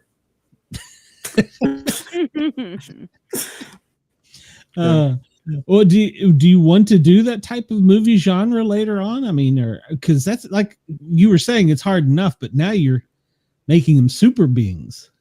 Hello, right? Brenda. Well, yeah, I do. I feel like everybody wants to do something of that nature, like how Spielberg has his Indiana Jones, or George Lucas has his Luke Skywalker. I want to have a character like that that's so like cool and relatable to an audience, that they want to put themselves in that costume or that scenario, and believe that they're capable of such a feat. Um, but I did have this idea in the shower this morning. Um, I'm really fascinated by history, and the sciences. So I really want to do biopics. And one biopic that I'm kind of interested in doing at some point in my career is on a man by the name of James Callender. And he is this Scottish journalist who basically made a career out of starting major controversies in the late 1700s. He helped Thomas Jefferson, win the election of 1800 by spreading a bunch of propaganda about John Adams. And then Callender went on to also spread propaganda about Jefferson after Jefferson mistreated him, gave us access to, or made his affair with Sally Hemings, his slave, public knowledge. My In the 13-year-old son would absolutely love, no, he's 14 now, would absolutely love that biopic. Sorry, there's 4 of them, and yeah, absolutely. Because because this. Oh, go ahead. he's on the spectrum, and he has, like, social studies and stuff like that, and Yeah. maps, and all that is his little thing he obsesses over. Yeah, no, because history is it's a blueprint for all of us, and we can learn something from every bit of it. And James Callender, he made a career of tearing people down, and eventually it caught up to him. So that makes you think about what kind of messages you want to share with the world, how you want Exactly. to achieve a platform. I can agree to that. Yeah, absolutely. Yeah. And when you start putting yourself out there, whether it's in something like this or movies or writing, you put yourself out there open to everybody to say something. It's like you're almost taking your life and just opening it up and going, okay, you're either going to come in and like me, insult me, or not be here. Yeah. You know? Yeah, no, absolutely. Like I write a lot of comedy. I love to do comedy, and one of the worst feelings is when you like think a joke is super funny, and then you show somebody the joke and they go, You wrote that? or at the very least they go, it's like, Yeah. oh, okay, well, fine. you missed your mark by that much. Oh yeah. Yeah. Oh yeah. Or they laugh at something that wasn't supposed to be a joke but sounds dumb. I'm like, okay, well, now we know for next time. Well, it's their interpretation, like you were talking about. But yeah, it does suck to bomb. It does, because I've had some shows that were just like awesome, and I've had some have been like, what the hell was I doing? So Absolutely. yeah, 100%. So yeah, but definitely it's nice to be vulnerable with an audience, and connect with somebody, even if you don't think that they're going to connect on a specific thing. Like as we were talking about, it's open to interpretation. I think the way the stories that the audience creates based off the story that you told them, it shapes how they see the world now, and I think that's really beautiful. Yeah. Who inspired you growing up to get to where you are now? Oh, we're gonna be here all night.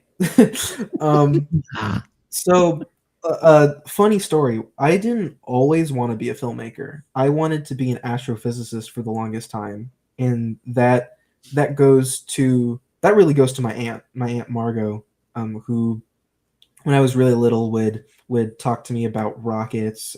She's a member of Civil Air Patrol. We would look up at the stars, and and talk about them and star stories. That's a thing that's been going on through for centuries, you know. So she was always very encouraging. When I started my YouTube channel, she was always telling me to make storyboards or write scripts, mostly because my stories were nonsensical. um, my father spent a lot of time in the film industry as an executive producer, so we would watch movies a lot. That's really the foundation of our relationship. Um, and obviously my mom, uh, being a former opera singer, somebody of the arts, um, loves to see me thrive, and that's always been really meaningful to me. No matter what I did, she wants to support me. Um, and like I said, she was my first ever actress. Um, so yeah, those are some people that inspire me. Currently, I have a great support system with my friends. Like I said, um, Hasiel. I've got another friend, Zana. She's great. They all inspire me to be better versions of myself, and I think that's all I can really ask for. People that are supportive. Absolutely. You gotta keep that positivity. Yeah. You gotta, and as our first guest was saying, I caught you saying you want, and we got to retrain you to you're going to get. Yeah. You say I want, it is a retraining. But yeah, you're right. You have to keep that positivity, because that, Yeah. you're human. You're gonna have good days. You're gonna have bad. So it's good to have somebody to kick you when you're down or jerk you up, whichever one, and then somebody to tell you when you've done something stupid. Yeah, which I do quite often. But to err is human. Guilty as charged. Yeah. Yeah. But what do you think your future projects are? First off, it's a two-part question. First, what are your future projects that you're working on? And then, since we were talking about envisioning, not wanting something you're going to do, putting a tent out there, what is your one big project, like Sherlock Holmes type of thing? You're going to figure it out. What is it going to be? Ooh, okay. All right. Well, I'll start with the first part of your question. So I'm currently working on this very heartfelt story about an elderly man who loses his wife, and he learns to get through the grief, through by meeting a stray cat. He raises this little cat, and and he he becomes better for in spite of his losses. That's something I'm really excited, and it's taken me a long time to write this one, simply because it's so emotionally charged. And if you saw the comment, Hasiel commented, "Crunch Time 2." That's in reference to a 1 minute short film that I did called Crunch Time, where he was actually the main actor in that, going around and jumping on leaves during the fall. So he wants to do a sequel. The big project, like I said, I want to do a film on James Callender, but I also want to do a film on Edith Wilson, who was Woodrow Wilson's wife during his presidency, and after he had a stroke, he she ran the country, basically pre-screened all of the executive decisions, and I feel like that has a lot of potential for a film. You know, there's it's again emotionally charged. There are opportunities for comedic bits, and and so much more. Uh, I spent a lot of time thinking about this other film, uh, talking about my college experience. The film that I just released is about a college experience, not exactly finding the ideal college experience, but having one nonetheless. This one is a horror approach. sort of turning your college experience on its head and realizing that nothing that's around you is how it should be, and how are you going to survive moving forward. I don't exactly want to give too much of that away, because that one's a twisty turvy one.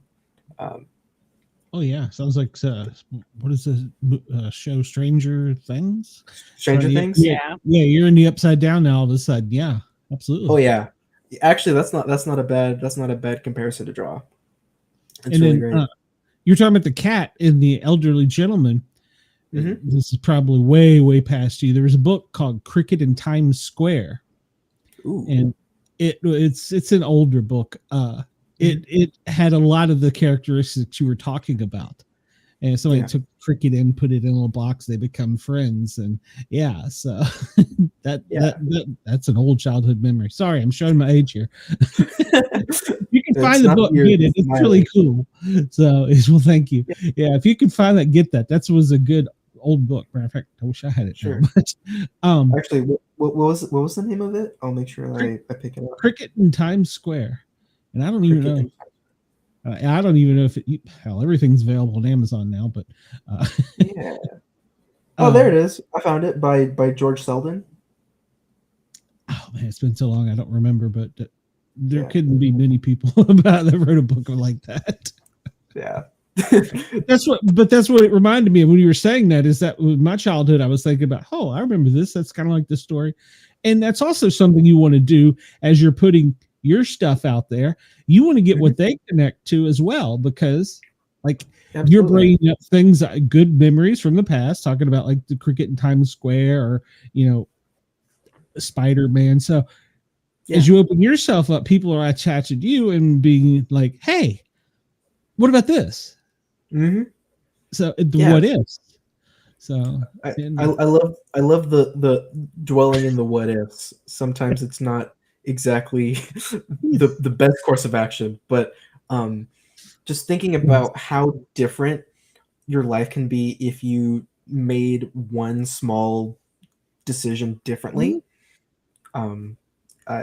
That's something I think about often. And I was listening to Susan talk about how her message being everything was guided by a divine being, and how you pre-ordered your basically your the direction of your life, so everything happening for a purpose. I thought that's an interesting concept, and how things just happen for a very specific reason that we're not always clear to or aware of.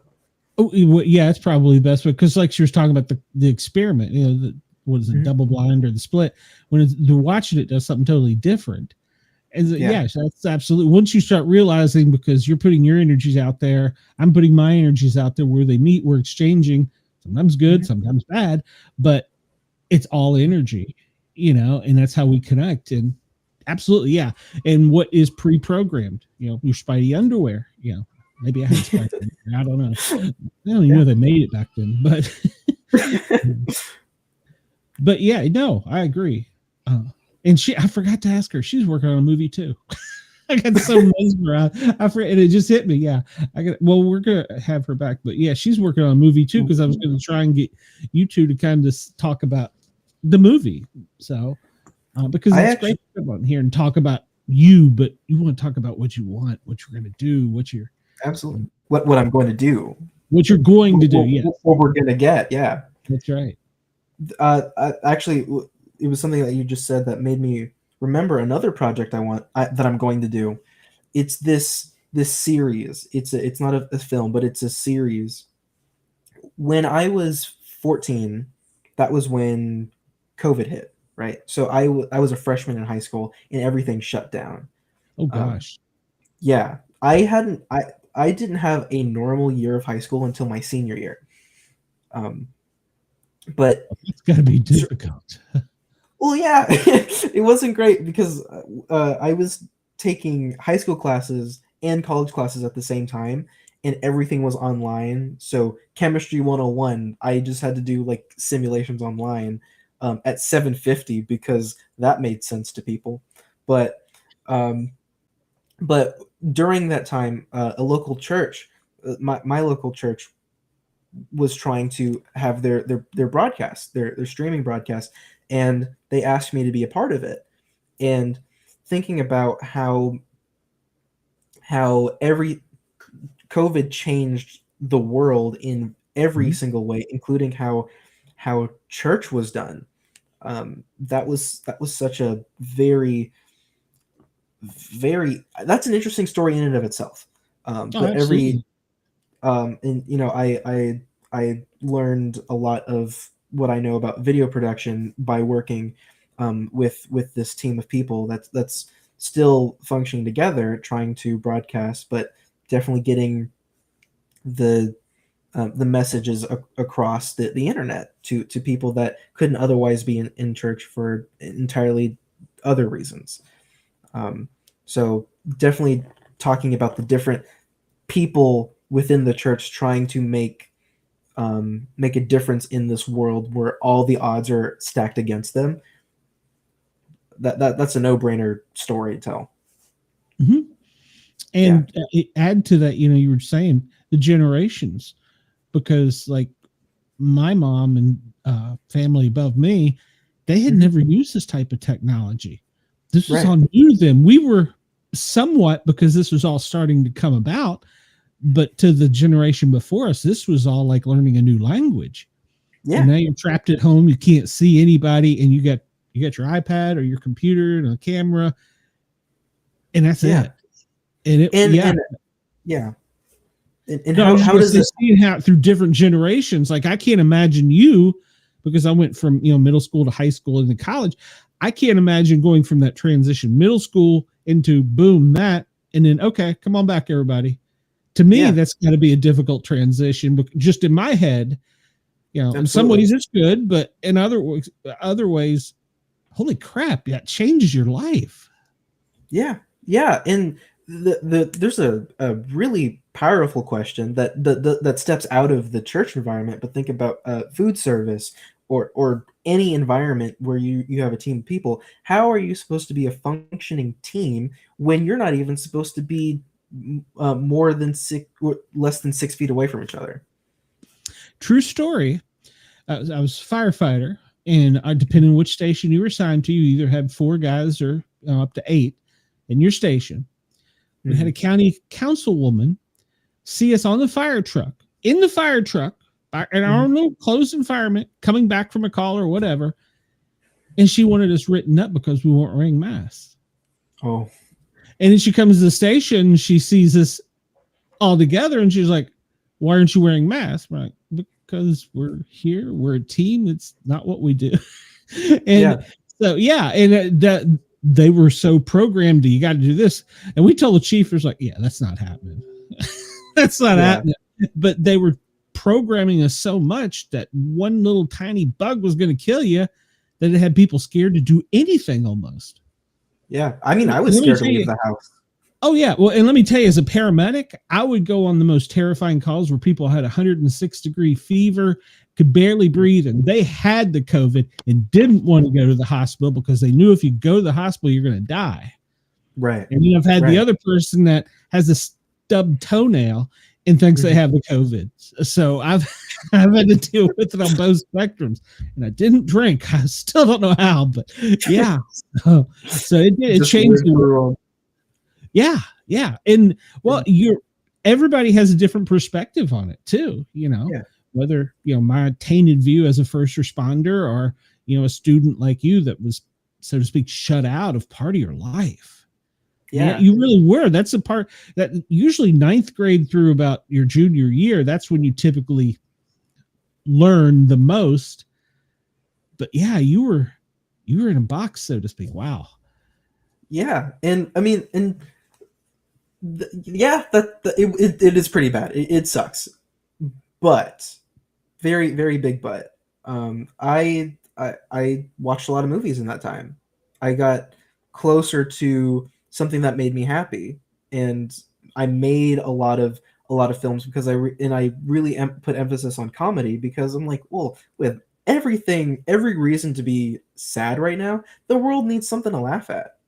Yep. So I would think of the craziest ideas, like maybe getting the Flash. The Flash has a speeding ticket. You know, um, I, that's a video on my channel, and I really like that one because every person I show that to, they think it's the funniest thing in the world, and seeing that from people, especially during COVID, when where all schools are online or all most businesses are online, everything is done from these individual bubbles. Seeing them be brought together by Legos that are moving, that's that's great. My job's done here. So it was bad, but it did set me on this path to, Mm-hmm. I suppose, taking it upon myself to tell stories that make people feel something other Mm-hmm. than pain. Absolutely. Yeah. You were talking about you wanted to see people laugh during that dark time. Exactly. Mhm. That's what you're giving back. Yeah. Yeah. And that's a great perspective too, by the way. Thank you. I mean, and I think I really owe that to my aunt. I called Aunt Margot. I called her every day on COVID because she's a little troublemaker. She just is, and We all have one.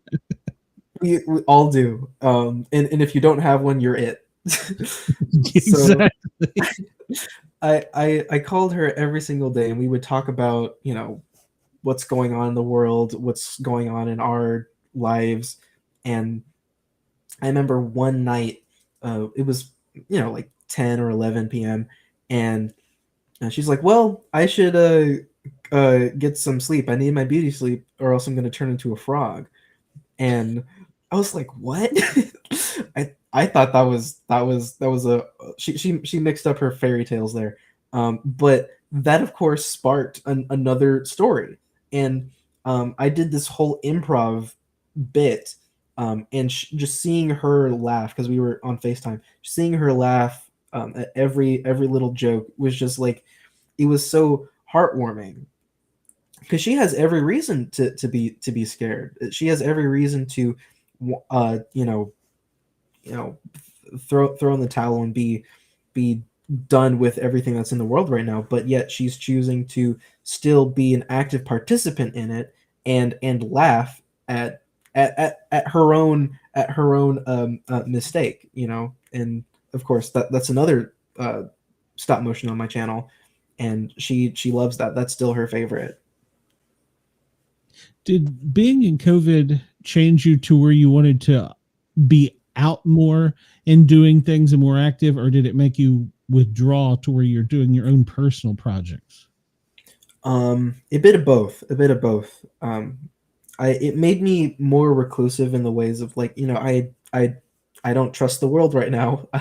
I don't want to get sick. I don't Smart want kid. to.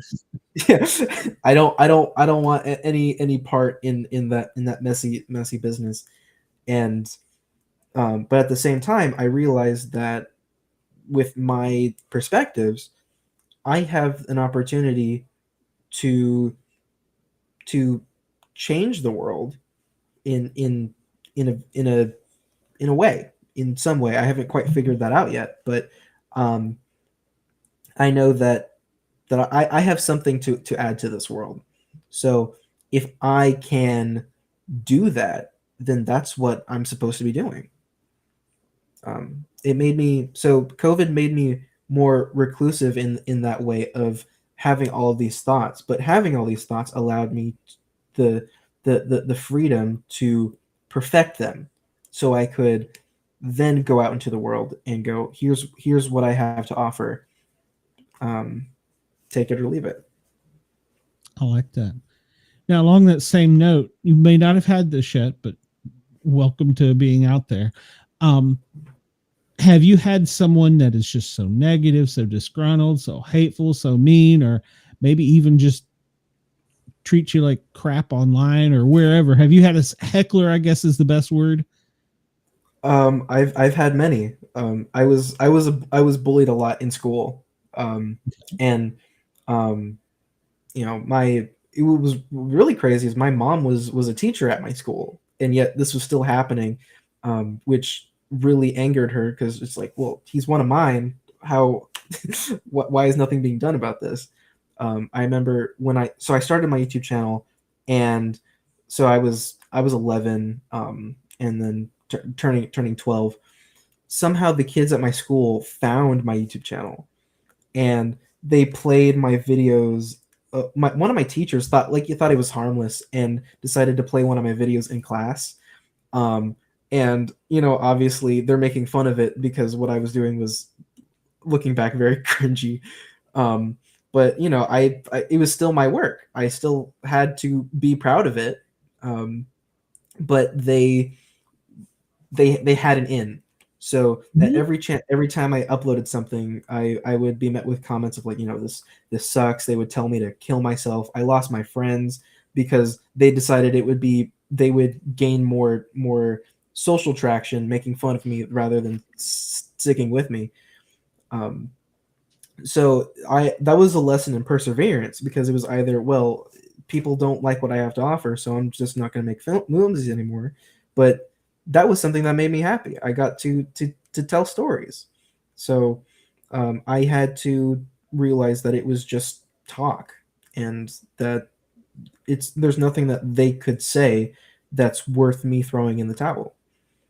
Um, Recently, I was uh, my last year of college. I had these housemates that were not very pleasant, and they took just about every opportunity to tear me down, which was hurtful because we started off as friends and we lived together. So I come home to hate, to negativity, Mm. but in spite of all of that, I still have an obligation to myself to tell to make an ending that's better than the one I'm living. Um, and through that helps me get through it. It helps me take the fiction and make it a part of my life. I like that. So there's always You taking psychology classes, by the way, because you're pretty deep. I took one or two. Okay. But No, but but yeah. well, for a person of your age, you've got your head on square. I mean, it's in your to this isn't an insult, but you're more like an old soul. You can go look that up later, but um, it's not Yeah. an insult. No, I'm not saying that to insult you. Basically, it means that you aren't who people think you are when they look Yeah. at you. You're more and you're deeper in here, and you have probably better morals and values than about 70% of the people your age group. So it's not I an like to insult think by any means. So no, I did not take it that way. I appreciate you saying that. but yeah, I, no, I agree. You get your head square. You know what you not what you want, what you're going to get, because we're learning what I'm that gonna now. get. Yeah. Um, so yeah. What piece of advice do you give young and upcoming people who want to be in the field you're in? Ooh. Um, I think the best advice is don't take advice. Figure out your own way. Um, I would give a warning that it's not going to be easy, and never gets easier. There are going to be plenty of reasons to stop. You have to ask yourself if they're worth stopping. So I wouldn't my best advice is don't take advice. Make your own path. I like that. You were talking about special effects. That's what her son is going to be when he grows up. Mhm. Really? Well, my eldest son's doing graphics design and engineering. Oh, great. That's really cool. Have they worked on or have they done anything He noteworthy? does thumbnails for YouTubers, Okay, sweet. and he's done a few of my thumbnails for my shows, and he's in the process of creating one for Glenn. Just Glenn doesn't know it yet. Oh, Oh, okay. We'll be sure not to tell him. Just one black screen. Yeah, that's really awesome. Yeah, like I was telling Susan, if she can open up and see what's inside, holy cow, you better make sure you're ready for this. Yeah, Pandora's box in the making. Exactly. If you weren't doing what you're doing now, let's say you weren't going to make films or be a writer or whatever, what would your second career choice be or path? Astrophysics. Okay. Yeah, So you have quantum mechanics. Yeah, I made the decision to pursue film halfway through my first year at Santa Cruz. So that was that was last year. but but yeah, I decided that making films made me happier. And I have this fear of being stuck, and I felt that I was more susceptible to being stuck if I did astrophysics. But My daughter did the same thing. She is she's graduating from Tri-C, which is Cleveland State University. Yeah. And she's finished graduating from there in the fall, and she was doing early childhood education. Mhm. But with everything going on in the education field right now, she figured that was not the path she wanted to take. Now she's doing speech pathology or something else. I'm not quite sure. And she's transferring to Cleveland State, the bigger university, in the fall. Wow. Well, to finish her credits, and she's turning 22 in January. Speech pathology. That's great. I had a stutter when I was younger, so I really have I have a soft spot for speech pathologists. So tell her to keep going. That's great. Well, she wanted to do special education as her minor because of her brother. But with there being so many shootings going on in schools, she didn't feel that was the safe choice. But she will have a degree in early childhood education when she graduates Tri-C and goes to the major university. Absolutely. There you go. Are you finished school, or you said you're still in school? No, I have my bachelor's. If I made the decision that should I desire to pursue higher education, get my master's, I would pursue astrophysics. I get my master's, get my PhD. But yeah, to what I was saying earlier, I spent a lot of time with my aunt talking about space, and I was an avid reader of Neil deGrasse Tyson's books. I watched Carl Sagan's show. I loved information of and realizing that our existence on Earth is but a speck of the history of our universe, and really there's so much more out there that we can't even begin to comprehend. And I think it's a pursuit of answers, and that's what I love. I love the thrill of answering questions, or getting questions answered. You just matched up perfectly. Sometimes this happens when I'm doing shows, but you just matched up perfectly with Susan. Why? Remember she was saying, "Just don't stop asking why." Yeah, that's a physicist's number one question. Why? Yeah. Well, speaking of that, let me toss one of these at you. 3I Atlas? Is it a comet, or is it alien ship ready to kill us all? I guess my answer to that is believe none of what you see, half of what you hear. Dang it! I was hoping they were coming to finish us off. Dang it! It's aliens. So, yeah. Glenn, I'm gonna steal yours that you always ask. Have you ever experienced anything paranormal? That's right. I don't know. I don't know. And do you I've believe in the experienced. paranormal? I okay.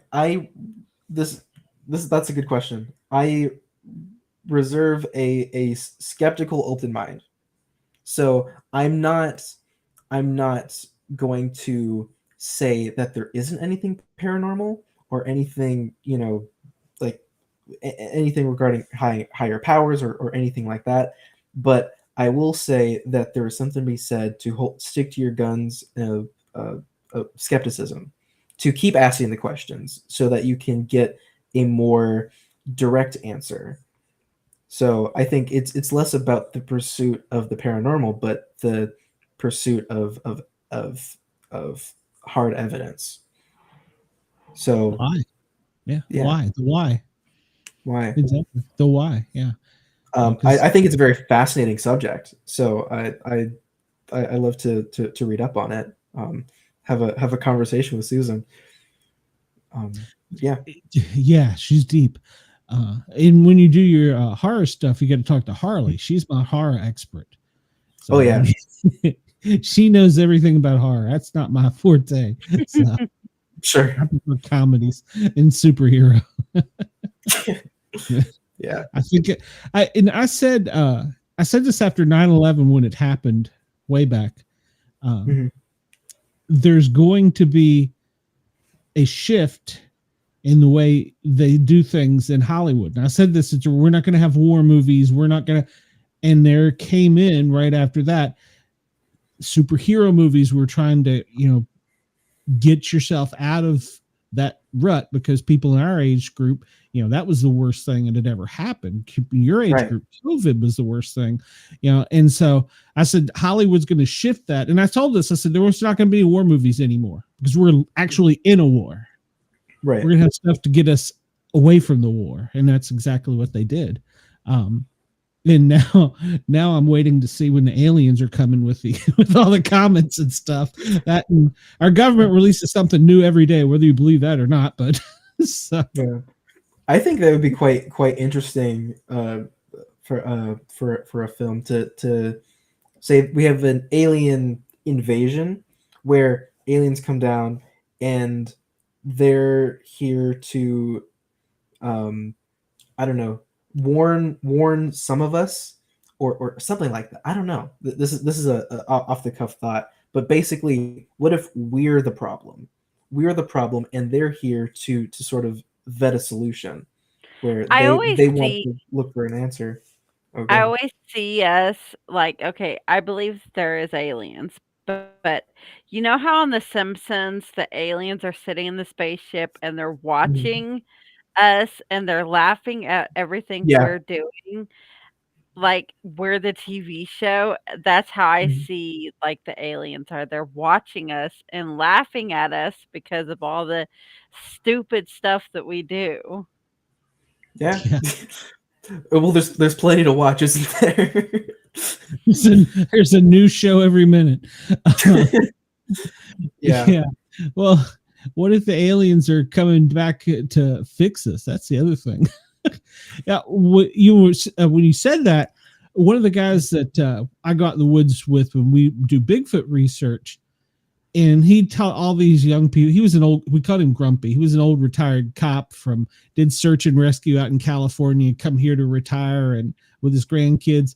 And he said, you can go out there and you can woods, you can bang trees, you can yell all you want. You ain't gonna see him. Right. That's why we're out here, is to see him. He goes, stay in the woods long enough. They're going to come to us. We're going to be their entertainment. I was like, Ooh, huh. that's a And he was hard line. right. He was right. I had the most experiences with any type of cryptid creature or alien creature you could possibly have after about day 3 in the woods by yourself. Yeah. Yeah. In Santa Cruz, I mean, the woods is the campus. So, I've had some spooky stuff happen. Or like I would hear things and go, nope, no, thank you. Yep, Yeah. that's me. It's I'll go chase big furry things in the woods, but something I can't see. No. The white half of me going, huh? I wonder what that could be. The black half of me going, you got to get out of here right now. Wasn't there a comedy about paranormal about black people freaking out? Oh my god! And it was like they did just that. They were like, the white people were like, huh? And they were like, oh hell no, we're out of here. And well, that's how they got killed. They wanted to go into that barn. Like a scary movie or something. Yeah, they went into that barn. That's how white people went to die. Mm-hmm. Yeah, it's funny, but true. Yeah, there was a ghost show on called Ghost Brothers, and actually a group of guys out of Atlanta here, black guys. They own a barber shop in Atlanta. They're pretty popular, and they would go because they wanted to see if there was something real. And when something would happen, they would scream like little bitches, and the film crew's still in there while they've done DS the building. But that was kind of their shtick. They would find things, but they were like, no, we don't want to prove that. Yeah, no, so some things happen where okay. Recently, our ice machine has been making a louder noise in our fridge. So I'll be sitting in my house, and then I'll hear it'll be like midnight or 1 o'clock, 2 o'clock, and you'll hear dum dum dum dum. I'm like, oh, okay. Well, I can't go investigate at the moment, so I think hiding under my covers will have to do. Close my eyes, I can't see me. Yeah, exactly. Well, see, my crazy self would get up and go investigate what that was, and well, yeah, you take a deep breath.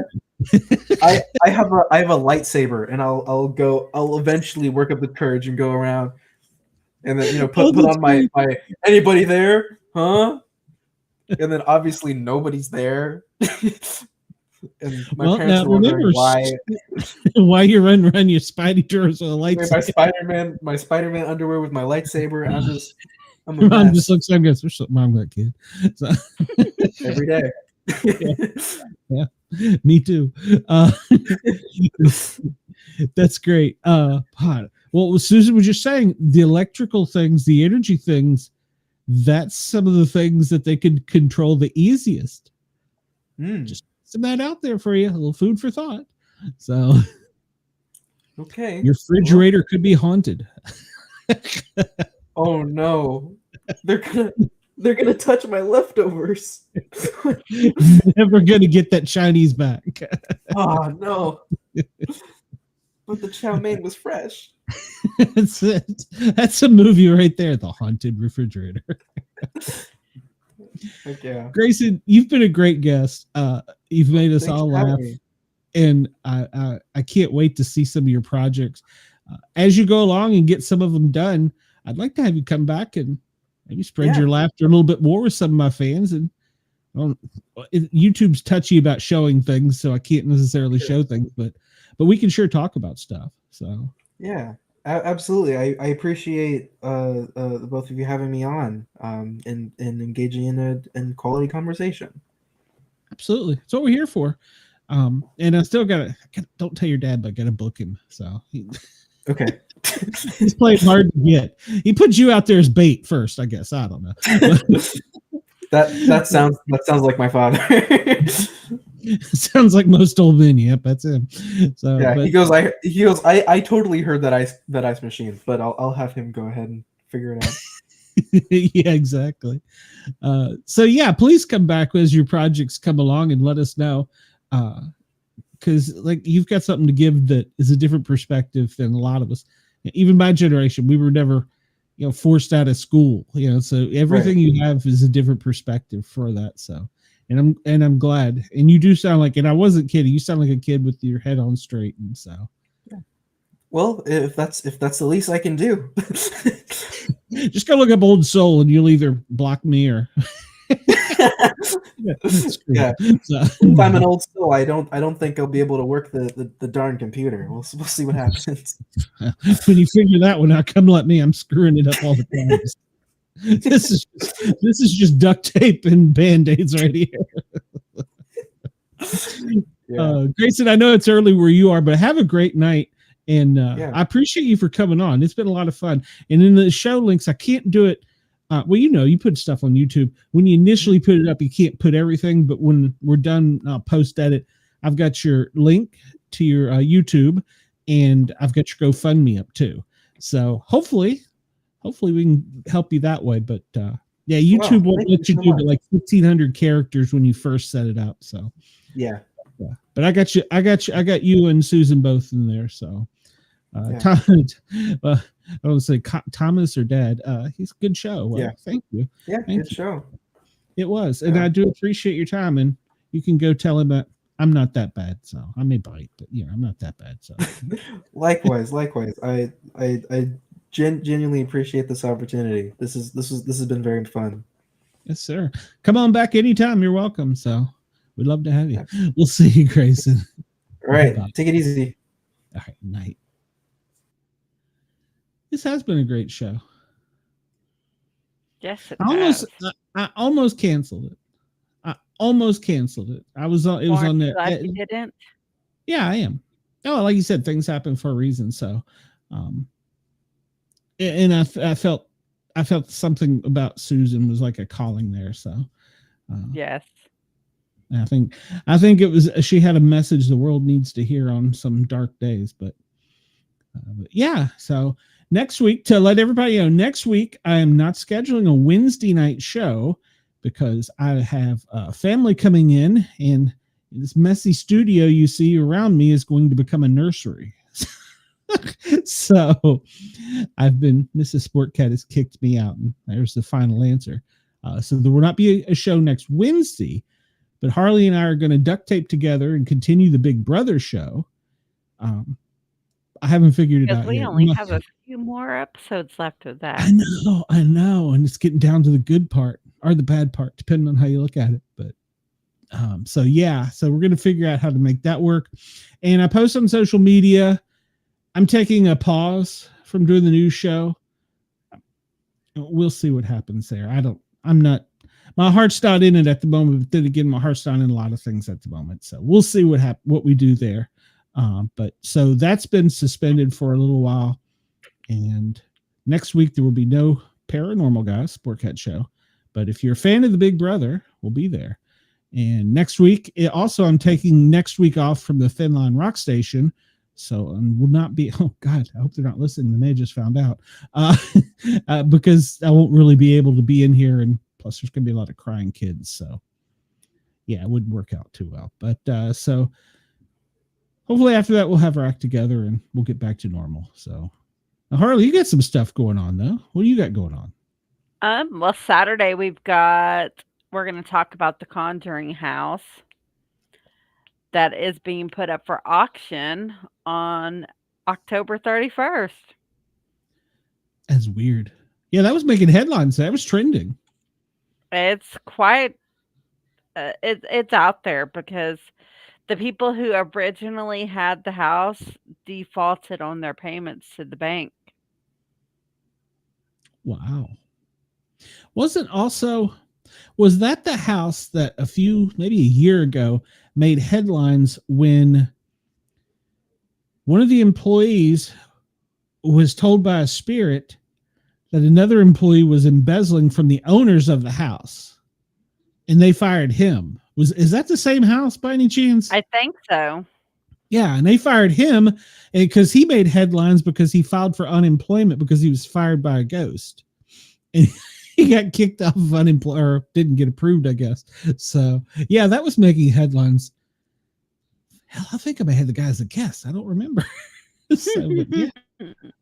Well, it starts to run together. I mean, I've been doing this every Wednesday night for going on 3 years now. So not everyone, but most of them. So and do two a night. So it's a lot of contacts. So, and that was the Thin Line Rock Station messaging me. Guess they're listening. Whoops. So, but yeah, sounds good. All right. Well, I'm gonna get out of here. You're not doing wrestling this weekend, are you? No. Okay. That is next month. Okay. All right. Well, we will be back. You and I will be back here tomorrow talking about Big Brother, who's going to get kicked out of the house. You've probably been watching live feeds today, so. Not today. I worked all day.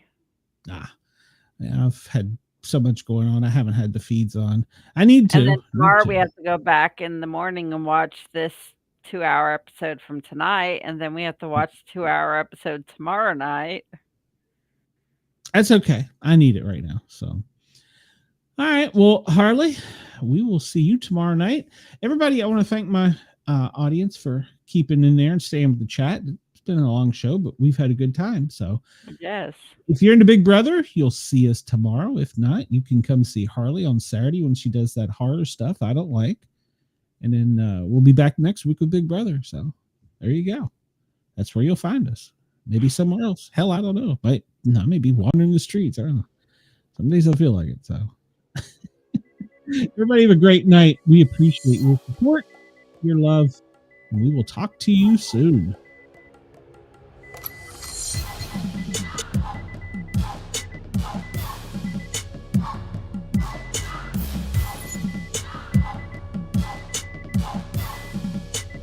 We have a 138 at